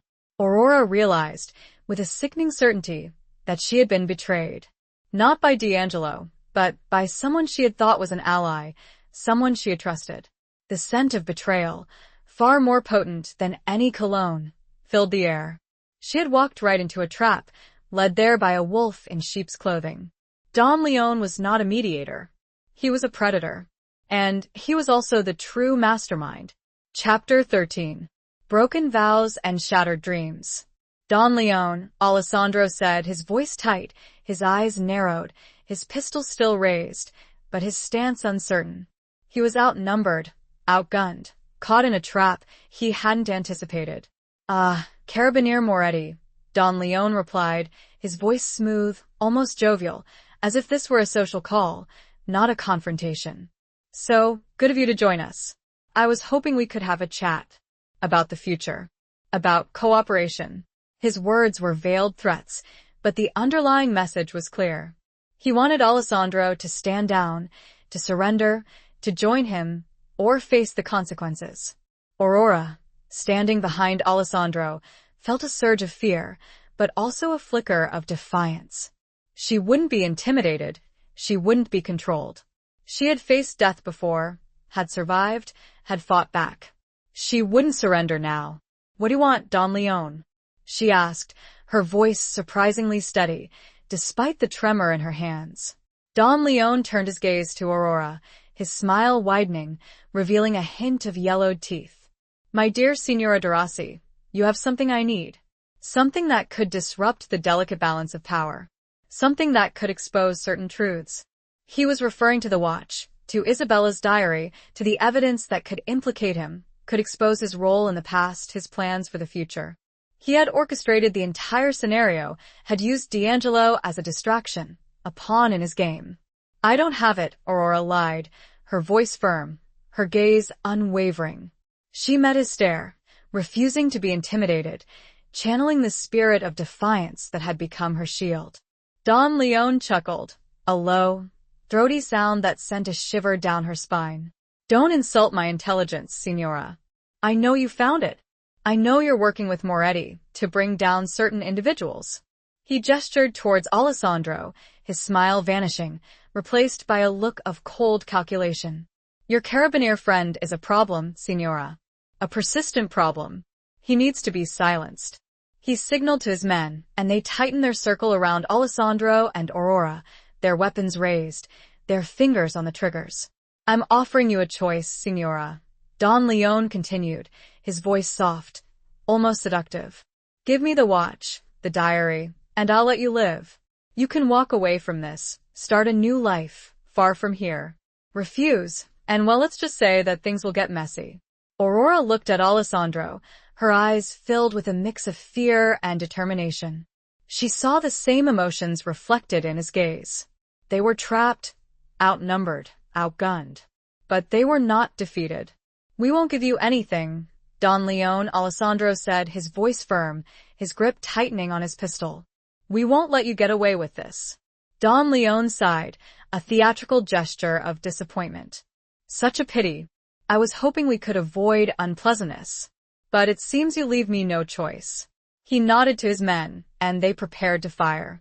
But before they could pull the triggers, a voice rang out, a voice filled with authority and a hint of amusement. I wouldn't do that if I were you, Don Leon. Everyone turned. Their eyes widened in surprise. Standing in the doorway, his silhouette framed against the morning light, was Lorenzo D'Angelo. He was smiling a slow, predatory smile that sent a chill down Aurora's spine. He was not alone. Several men flanked him, their faces hard, their eyes cold, their weapons drawn. They were D'Angelo's men, the same men who had been watching Aurora, the same men who had supposedly been working for Don Leon. D'Angelo, Don Leon said, his voice tight, his eyes narrowed, his surprise evident. What is the meaning of this? D'Angelo chuckled, a low, throaty sound that echoed through the room. I believe you're the one who owes me an explanation, Don Salvatore. It seems you've been playing both sides. Making promises you couldn't keep. Betraying your allies. He stepped inside, his gaze sweeping over the scene, taking in the details, his eyes finally settling on Aurora. He looked at her, his smile widening, a hint of admiration in his eyes. Signora Derossi, I apologize for the intrusion, he said, his voice smooth, charming. It seems we have a mutual enemy. He turned his gaze back to Don Leon, his smile vanishing, replaced by a look of cold fury. You underestimated me, old man. You thought you could use me, manipulate me. You thought you could control the future. You were wrong. Don Leon, his face pale, his hands trembling, realized that he had been outmaneuvered, outplayed. He had walked into a trap set not by Aurora or Alessandro, but by D'Angelo. The vows he had made, the promises he had given, were all lies. The dreams of a new order, of a lasting peace, were shattered. D'Angelo had used Don Leon to try to locate the watch, and in doing so, had outplayed the master. He had bided his time, observed, learned, and then he struck, taking control, seizing power. The scent of betrayal now lay heavy on Don Leon. Chapter 14. The Heart's Reckoning. The standoff between Don Leon and Lorenzo D'Angelo was a tense, silent battle of wills, a clash of generations, a struggle for control of the underworld. The air crackled with electricity, the threat of violence palpable, the outcome uncertain. Aurora, caught in the crossfire, felt a surge of fear, but also a strange sense of detachment. She had witnessed this kind of power play before, had seen the ruthlessness, the ambition, the disregard for human life. It was a familiar dance, a deadly game, and she was tired of it. Alessandro, standing beside her, his hand subtly resting on her arm, his presence a silent reassurance, was assessing the situation, calculating the odds, preparing for the inevitable. He knew that this was a turning point, a moment that would determine the future, not just for them, but for the entire region. What do you want, D'Angelo? Don Leon asked, his voice tight, his eyes filled with a mix of anger and fear. He was trying to maintain a facade of control, but his authority was crumbling, his power slipping away. D'Angelo smiled, a slow, predatory smile that sent a shiver down Aurora's spine. I want what you promised, old man. Control. Power. Respect. But I also want something more. Something you can't give me. He turned his gaze to Aurora, his eyes lingering on her, a hint of something unreadable in their depths. I want her. Aurora's heart skipped a beat. She stared at D'Angelo, her mind racing. What did he mean? Was it a threat, a proposition, a declaration of war? She's not yours to take. D'Angelo, Alessandro said, his voice firm, his hand tightening on Aurora's arm. He stepped forward, positioning himself between Aurora and D'Angelo, his body a protective shield. D'Angelo chuckled, a low, throaty sound that echoed through the room. Everything is mine to take, Carabinier. If I want it, you're out of your depth, Moretti. You don't understand the rules of this game. I understand enough, Alessandro replied, his voice steady, his gaze unwavering. I understand that you're a threat to Aurora, a threat to this community. And I won't let you harm her. D'Angelo's smile vanished, replaced by a look of cold fury. You're making a mistake, Moretti. A fatal mistake. He signaled to his men, and they raised their weapons, preparing to fire. Don Leon's men, sensing an opportunity, also raised their weapons, aiming at D'Angelo's men. The room was on the verge of exploding, a powder keg waiting for a spark. Aurora closed her eyes, bracing herself for the inevitable, for the violence, for the bloodshed. But then, she heard a voice that cut through the tension, a voice that surprised everyone. Enough. It was Aurora. She had stepped forward, her voice firm, her gaze unwavering. She looked at D'Angelo, at Don Leon, at Alessandro, at the armed men surrounding them.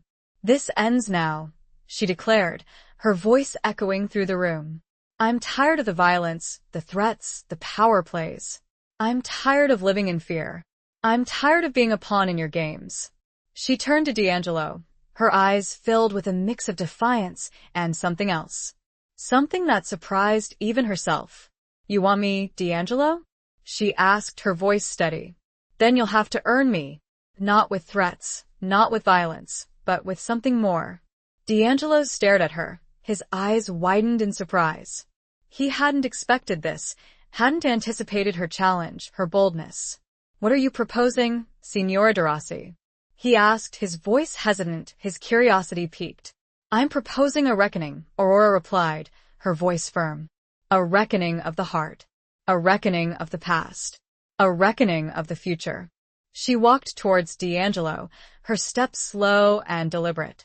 She stopped in front of him, her gaze locking with his. I have the watch, D'Angelo, she said, her voice soft but clear. I have Isabella's diary. I have the evidence that can expose Don Leon, that can reveal the truth about the past. She paused, her eyes searching his. But I also have something else. Something you might find more valuable. She reached into her pocket, her hand closing around a small, leather-bound book. It was not Isabella's diary. It was a new diary, a blank diary, a diary that represented the future, a future that she was offering to D'Angelo. This is my story, D'Angelo, she said, her voice filled with emotion. My story of loss, of grief, of betrayal. My story of survival, of resilience, of hope. My story of transformation. She held out the diary to him, her hand trembling slightly. This is my offer, D'Angelo. A chance to rewrite the future. A chance to create a new legacy. A chance to choose a different path. D'Angelo looked at the diary, then at Aurora, his eyes filled with a mix of confusion, curiosity, and something that might have been respect. He was intrigued, challenged, drawn to her strength, her courage, her unexpected offer. This was not the reckoning that anyone expected. It was a reckoning of hearts. Aurora's, Lorenzo's, and Alessandro's, who could only watch as the woman he loved walked towards a dangerous future, hopefully a better one. He had to trust her. He knew he did. But his heart was heavy, unsure. Chapter 15. Where Shadows Converge. D'Angelo took the diary, his fingers brushing against Aurora's, a fleeting touch that sent a shiver down her spine. He opened it, his eyes scanning the blank pages, his expression unreadable. It was a gamble, a risk, a leap of faith. She was offering him not just a diary, but a partnership, a chance to reshape the future, to break free from the cycle of violence and betrayal. What do you want, Aurora? He asked, his voice soft, his gaze searching hers. He was intrigued, but also wary, suspicious of her motives, of her sudden change of heart.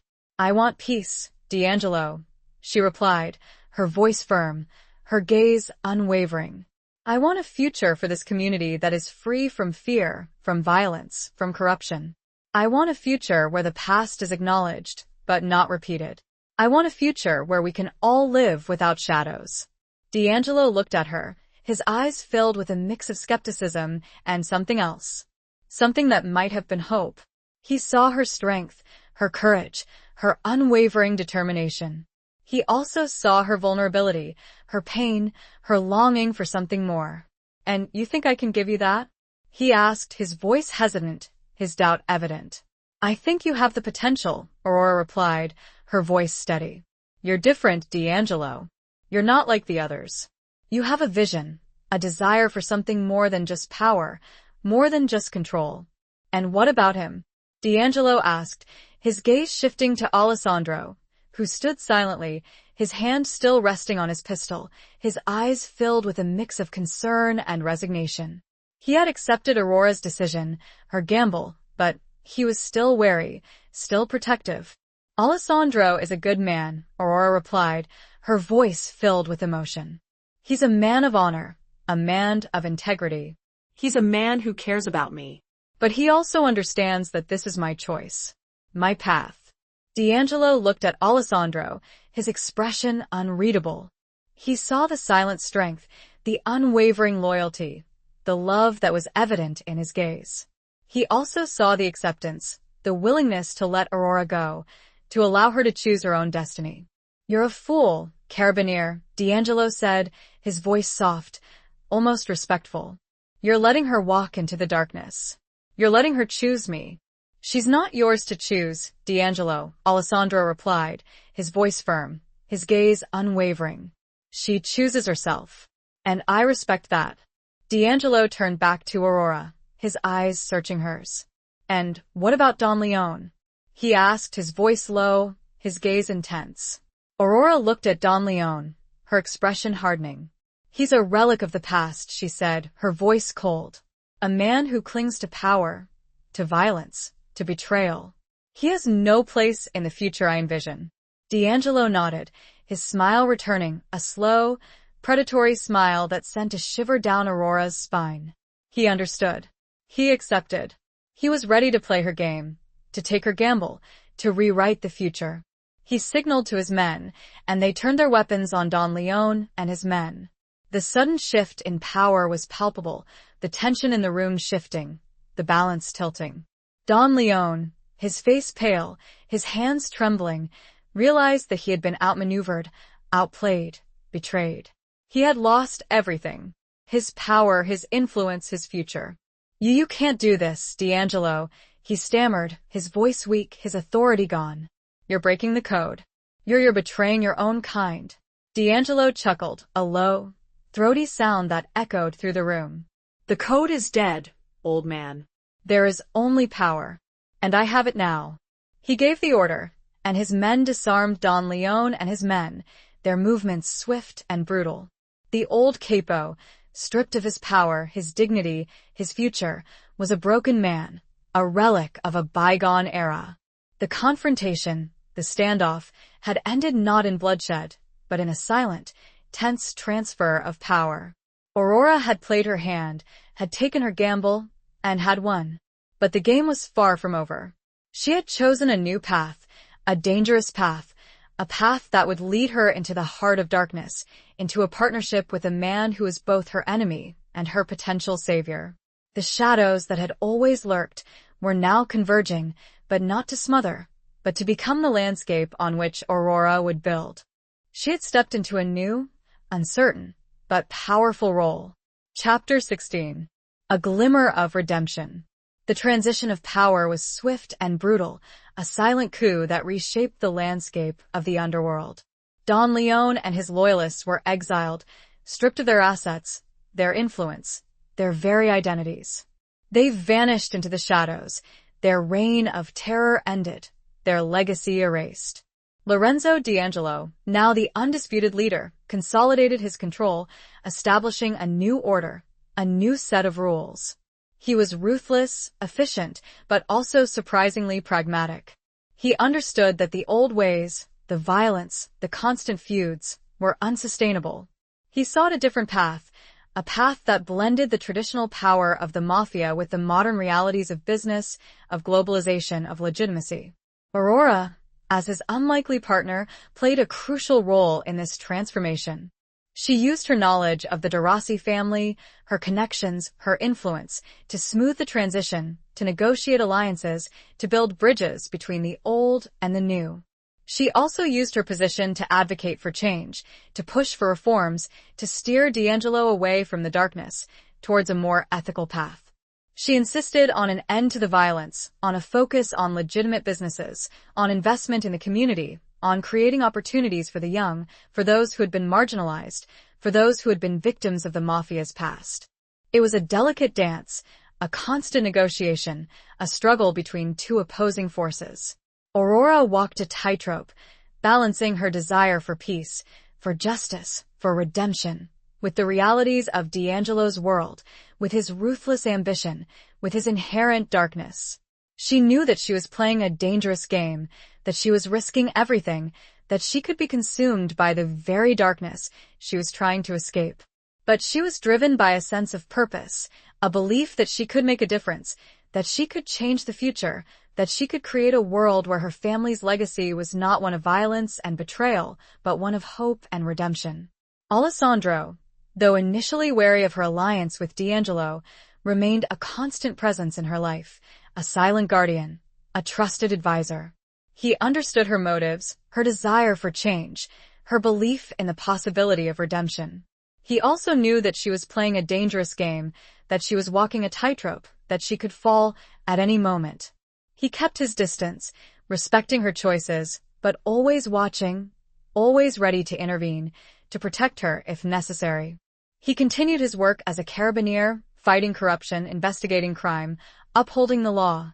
He was a beacon of light in a world of shadows, a reminder of the possibility of justice, of integrity, of a different way. The relationship between Aurora and D'Angelo was complex, multifaceted, a mix of attraction, suspicion, respect, and something more. They were partners, allies, but also something else. Something that defied definition, something that simmered beneath the surface, a dangerous and alluring undercurrent. D'Angelo was drawn to Aurora's strength, her courage, her unwavering determination. He admired her intelligence, her resilience, her ability to navigate the treacherous waters of his world. He also saw her vulnerability, her pain, her longing for something more. He challenged her, pushed her, tested her limits. He forced her to confront her own demons, her own complicity in the past, her own responsibility for the future. He also, surprisingly, supported her, protected her, listened to her, valued her input. Aurora, in turn, was drawn to D'Angelo's charisma, his intelligence, his vision. She saw the darkness in him, the ruthlessness, the ambition. But she also saw something else. Something that hinted at a possibility of redemption, a glimmer of humanity, a potential for change. She challenged him, questioned him, pushed him to be better, to do better. She appealed to his sense of justice, his desire for legacy, his hidden yearning for something more than just power. They spent hours together, discussing business, negotiating deals, planning for the future. They also shared quiet moments, intimate conversations, revealing their hopes, their fears, their dreams. One evening, as they were sitting on the terrace of D'Angelo's villa, overlooking the moonlit sea, D'Angelo turned to Aurora, his eyes searching hers. "Why did you do it, Aurora?" he asked, his voice soft, almost a whisper. "Why did you choose me? Why did you offer me that diary?"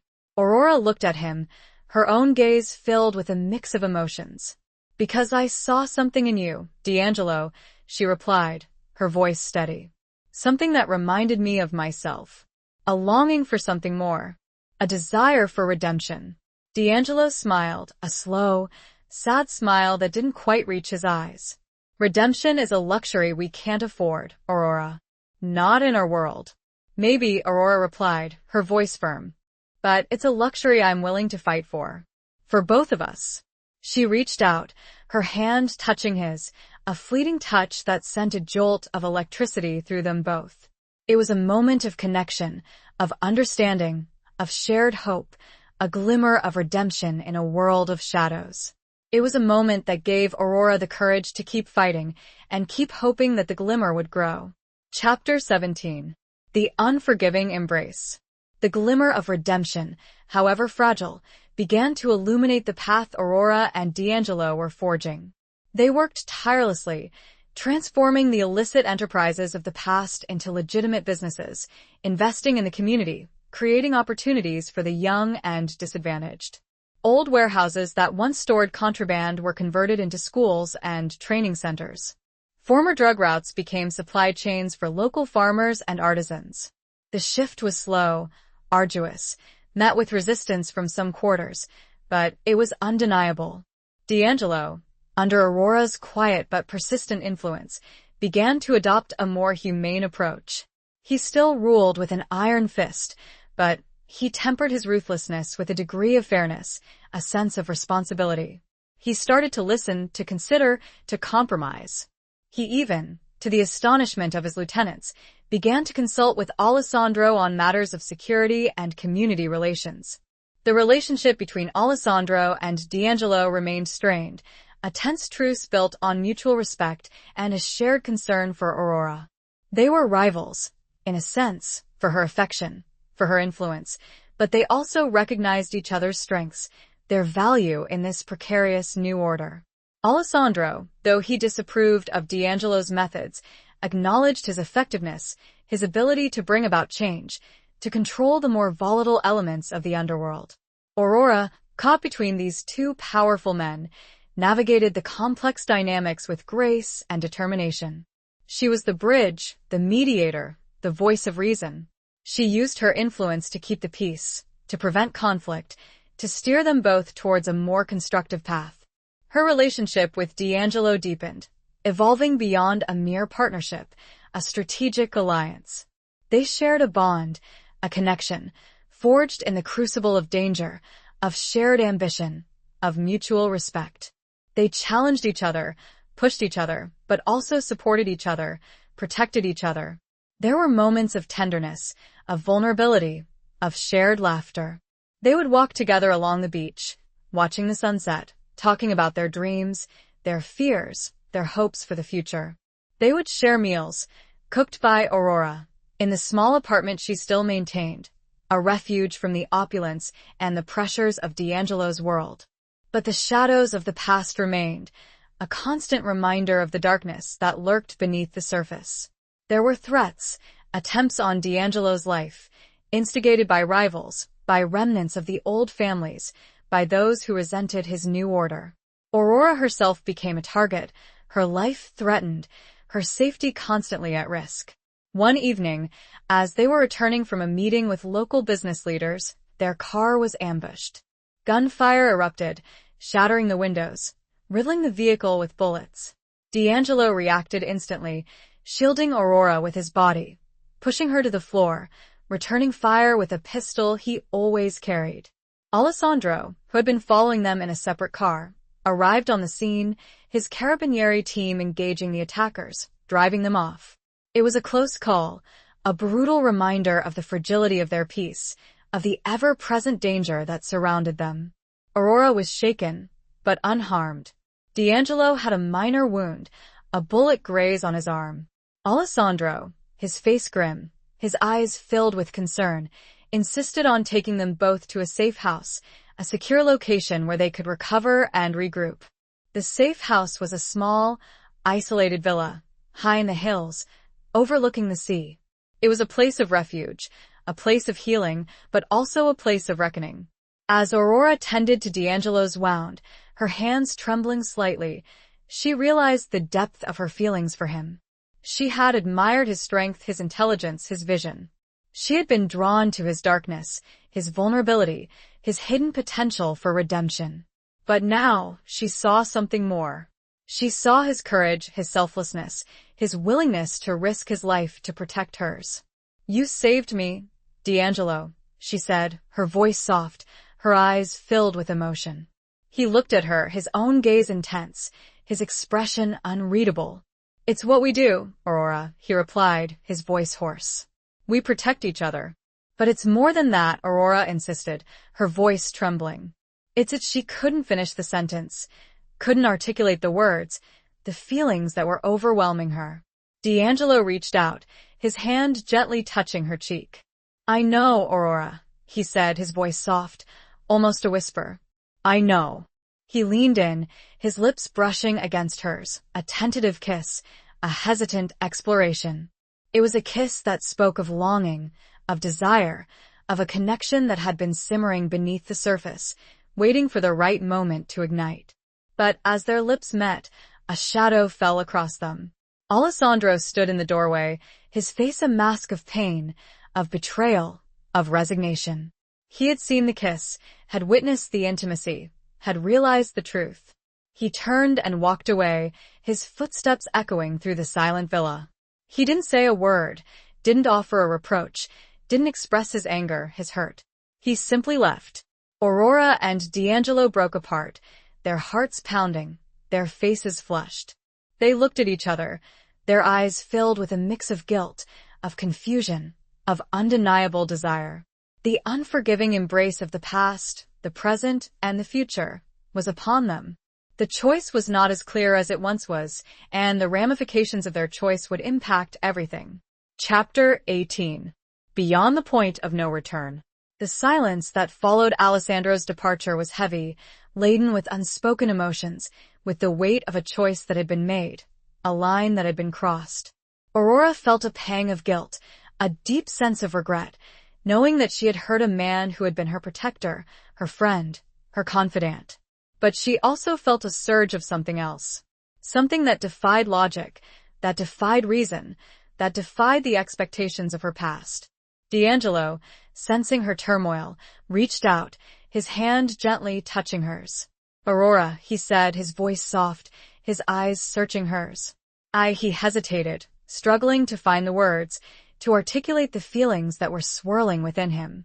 He was a man of action, a man of power, a man accustomed to control. But now, he felt vulnerable, uncertain, exposed. "It's all right, D'Angelo," Aurora said, her voice trembling slightly. "You don't have to say anything." She knew what he was feeling. She felt it too. A connection, a bond, a desire that had been simmering beneath the surface, had finally erupted, had taken them both by surprise. They looked at each other, their eyes locked, their hearts pounding. The world outside, the threats, the dangers, the complexities of their situation, faded away.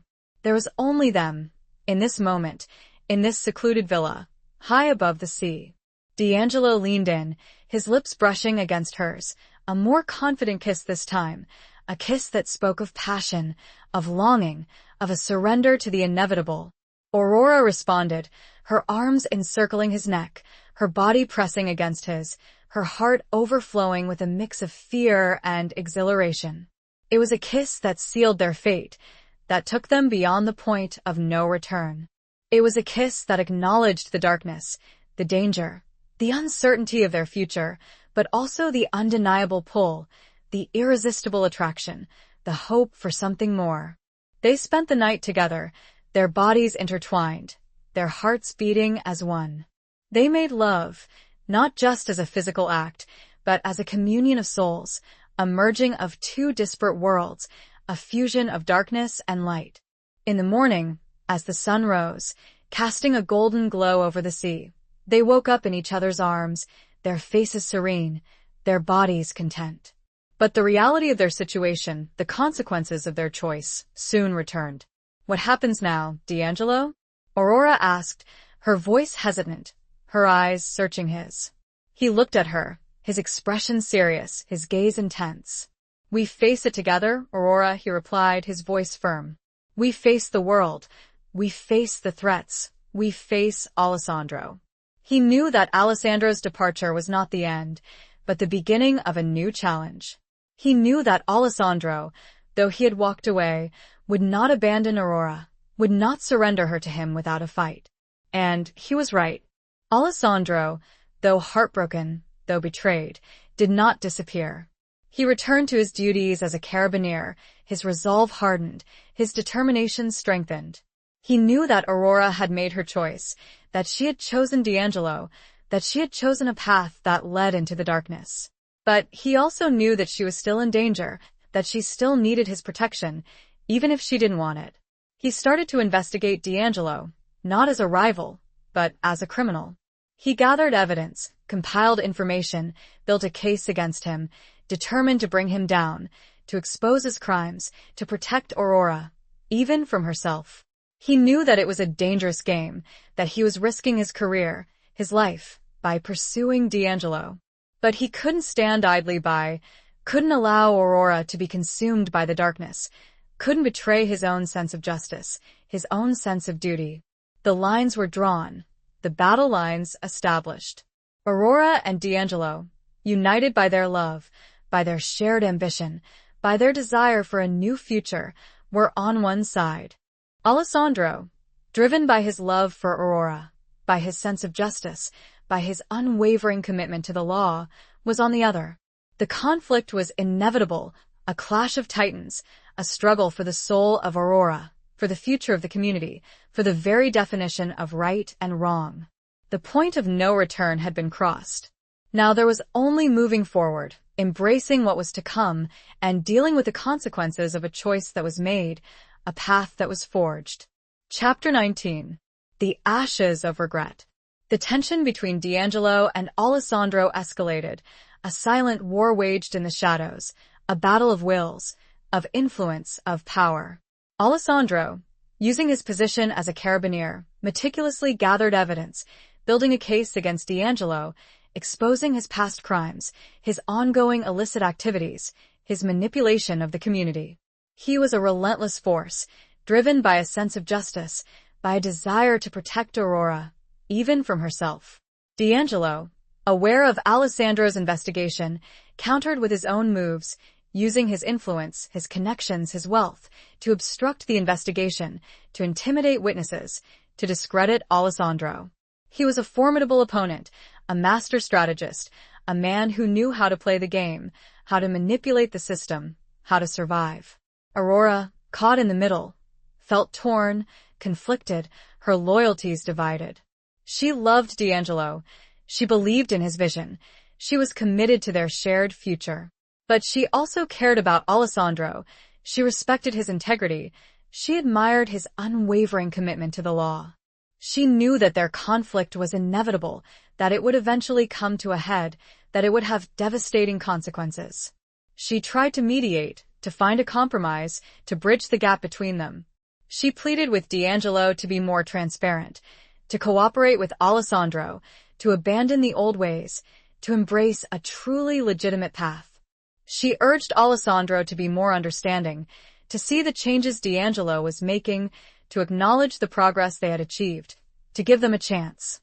But her efforts were futile. The chasm between D'Angelo and Alessandro was too wide, their wounds too deep, their beliefs too diametrically opposed. They were on a collision course, a path that would lead to destruction, to heartbreak, to the ashes of regret. One evening, as Aurora and D'Angelo were having dinner at his villa, they received a visit from Alessandro.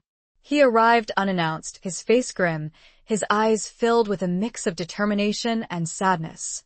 "I need to talk to you, Aurora," he said, his voice firm, his gaze avoiding D'Angelo. "Alone." D'Angelo hesitated, his instincts telling him to refuse, to protect Aurora, to keep Alessandro at bay. But Aurora intervened, her hand gently touching his arm. "It's all right, D'Angelo," she said, her voice soft. "Let me talk to him." D'Angelo reluctantly agreed, his eyes filled with suspicion, with a hint of jealousy. He watched as Aurora and Alessandro walked out onto the terrace, their figures silhouetted against the moonlit sea. Alessandro turned to Aurora, his expression pained, his voice filled with emotion. "I have to do this, Aurora," he said, his words heavy with regret. "I have to arrest him. I have enough evidence, enough witnesses. I can't let him go. I can't let him continue." Aurora's heart sank. She had known this was coming, had anticipated the inevitable, but the reality of it, the finality of it, still hit her hard. "Alessandro, please," she pleaded, her voice trembling. "There has to be another way. He's changed. He's trying. We're building something good." Alessandro shook his head, his eyes filled with tears. "It's not enough, Aurora. He's still a criminal. He's still dangerous. And I can't let him hurt you anymore." He reached out, his hand gently touching her cheek. "I still care about you, Aurora," he said, his voice choked with emotion. "I always will. But I have to do what's right." Aurora looked at him, her own eyes filled with tears. She knew he was right. She knew that D'Angelo, despite his efforts, despite his transformation, was still a product of his past, still a man who had committed crimes, who had caused pain, who had lived by a code of violence. She nodded, her voice barely a whisper. "I understand, Alessandro. Do what you have to do." Alessandro turned and walked back into the villa, his footsteps heavy, his shoulders slumped. He approached D'Angelo, his hand reaching for his pistol. "Lorenzo D'Angelo," he said, his voice firm, his gaze unwavering. "You're under arrest." D'Angelo looked at Alessandro, then at Aurora, his expression unreadable. He didn't resist, didn't fight, didn't try to escape. He simply surrendered. He knew that it was over. He had played the game, had taken the risks, had tried to change, had tried to build a new future. But the past, the ashes of regret, had caught up with him. He offered no excuses. He had no anger. It was time. As Alessandro led D'Angelo away, in handcuffs, Aurora watched, her heart breaking, her tears flowing freely. She had lost him. She had lost them both. The future she had envisioned, the hope she had cherished, the love she had found, had turned to ashes. She had nothing left but the taste of those ashes, the pain and loss, a burning feeling deep inside. Chapter 20. The final confrontation of hearts and loyalties. The arrest of Lorenzo D'Angelo sent shockwaves through the community, a seismic event that shattered the fragile peace, that reignited old rivalries, that threatened to plunge the region back into chaos. The forces that D'Angelo had held in check, the remnants of the old families, the ambitious newcomers, the criminal elements that had been suppressed, saw an opportunity, a chance to reclaim power, to seize control. Aurora, devastated by D'Angelo's arrest, by Alessandro's betrayal, by the collapse of her dreams, found herself alone, isolated, facing a storm of uncertainty, of danger, of despair. She had lost everything, her love, her partner, her future. She was adrift, a ship without a rudder, caught in a turbulent sea. But she was not defeated. She was a Darasi, a survivor, a woman who had faced death, who had overcome adversity, who had found strength in her vulnerability. She would not surrender. She would not succumb to despair. She would not allow the darkness to consume her. She retreated to her small apartment, a refuge from the chaos, a place where she could gather her thoughts, her strength, her resolve. She reconnected with her roots, with the values that had sustained her through the years, with the memory of Isabella, of Marco, of the legacy she had inherited. She realized that she had made a mistake, that she had been blinded by her love for D'Angelo, that she had ignored the warnings, that she had allowed herself to be seduced by the darkness. But she also realized that she had learned something, that she had grown, that she had discovered a strength she never knew she possessed. She decided to fight. Not for D'Angelo, not for the past, but for the future.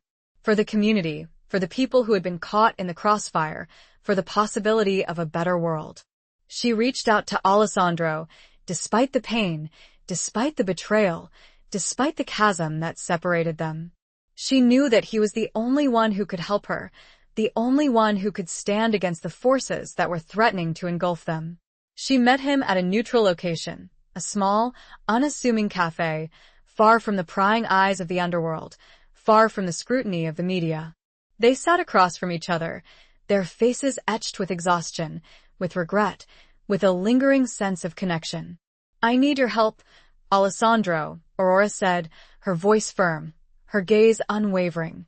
"The community is falling apart. The old families are rising. Violence is escalating. We need to stop it." Alessandro looked at her, his expression unreadable. He had won. He had brought down D'Angelo. He had upheld the law. But he had also lost. He had lost Aurora. He had lost the possibility of a future with her. "Why should I help you, Aurora?" he asked, his voice cold, his eyes filled with a mix of pain and resentment. "You chose him. You chose the darkness. You betrayed me." Aurora met his gaze, her own eyes filled with tears. "I made a mistake, Alessandro," she admitted, her voice trembling.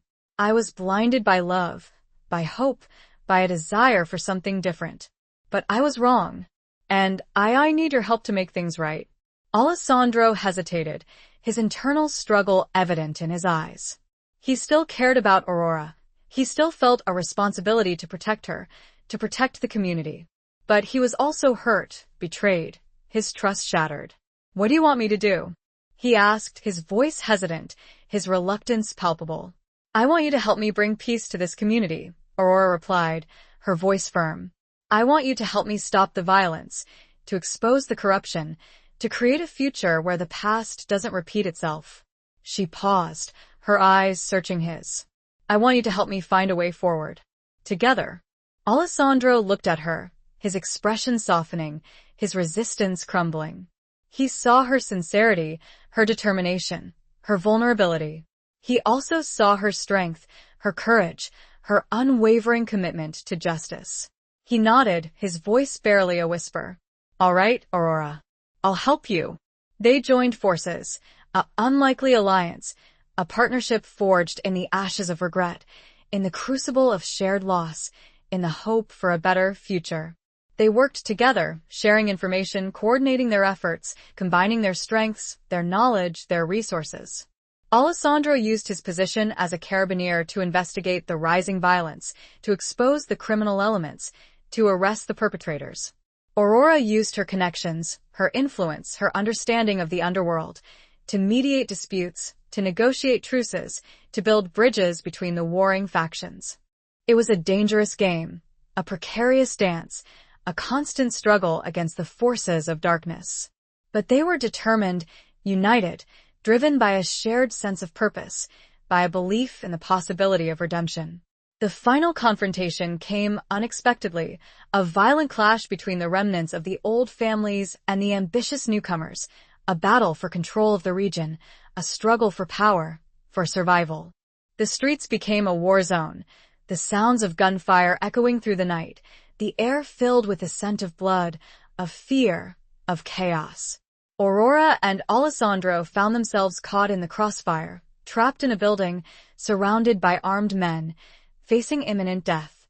They fought back, defending themselves, protecting each other, their courage unwavering, their determination unshaken.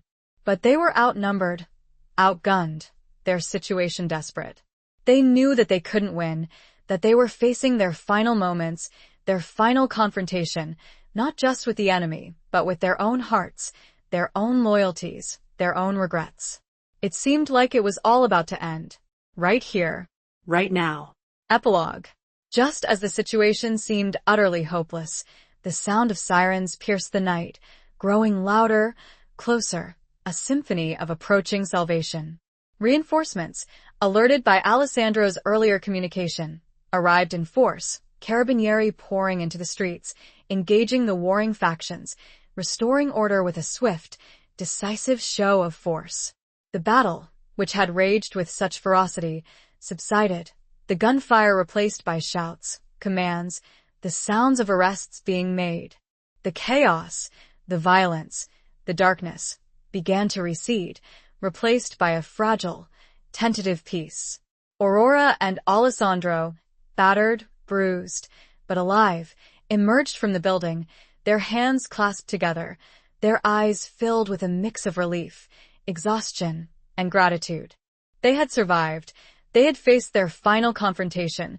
They had emerged victorious, not unscathed, but unbroken. In the aftermath, the community began to heal, to rebuild, to find a new path forward.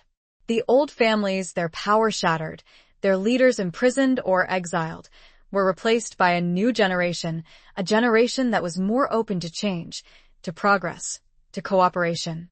D'Angelo, from his prison cell, watched these developments with a mix of regret, resignation, and a flicker of hope. He had lost everything, his freedom, his power, his love. But he had also planted a seed, had inspired a change, had left a legacy that was not entirely tainted by darkness. He received a visit from Aurora, a final encounter, a farewell between two souls who had shared a journey, a connection, a love that had defied the odds, but had ultimately succumbed to the realities of their world. "I'm sorry, D'Angelo," Aurora said, her voice filled with sadness, her eyes filled with tears. "I tried. I really tried." D'Angelo looked at her, his expression unreadable. He had accepted his fate, had come to terms with his mistakes, had found a measure of peace in his confinement. "It's all right, Aurora," he replied, his voice soft. "You did what you could. You fought for what you believed in. And you changed me. You showed me that there was another way." He paused, his eyes searching hers. "Take care of yourself, Aurora. And take care of him." Alessandro. "He's a good man. He deserves your love." Aurora nodded, her tears flowing freely. She reached out, her hand touching his through the bars that separated them, a final gesture of farewell, of forgiveness, of lingering affection. She left the prison, leaving D'Angelo behind, leaving the darkness behind, stepping out into the sunlight, into a future that was uncertain, but filled with hope. She found Alessandro waiting for her, his face etched with concern, his eyes filled with a love that had endured, that had survived the trials, the betrayals, the heartbreaks. They walked together, hand in hand, towards a new horizon, a new beginning. They had both been scarred, wounded, changed by their experiences. But they had also found strength, resilience, a deeper understanding of themselves, of each other, of the world they inhabited. They didn't speak, their silence filled with unspoken emotions, with the weight of their shared past, with the promise of their shared future. They had a long road ahead of them, a journey of healing, of reconciliation, of rebuilding. They established a foundation dedicated to helping victims of mafia violence, to promoting education and opportunity, to fostering peace and understanding in the community. They worked together, side by side, their love a beacon of hope, a testament to the power of forgiveness, of redemption, of second chances. Years passed. The scars of the past faded, but never disappeared completely.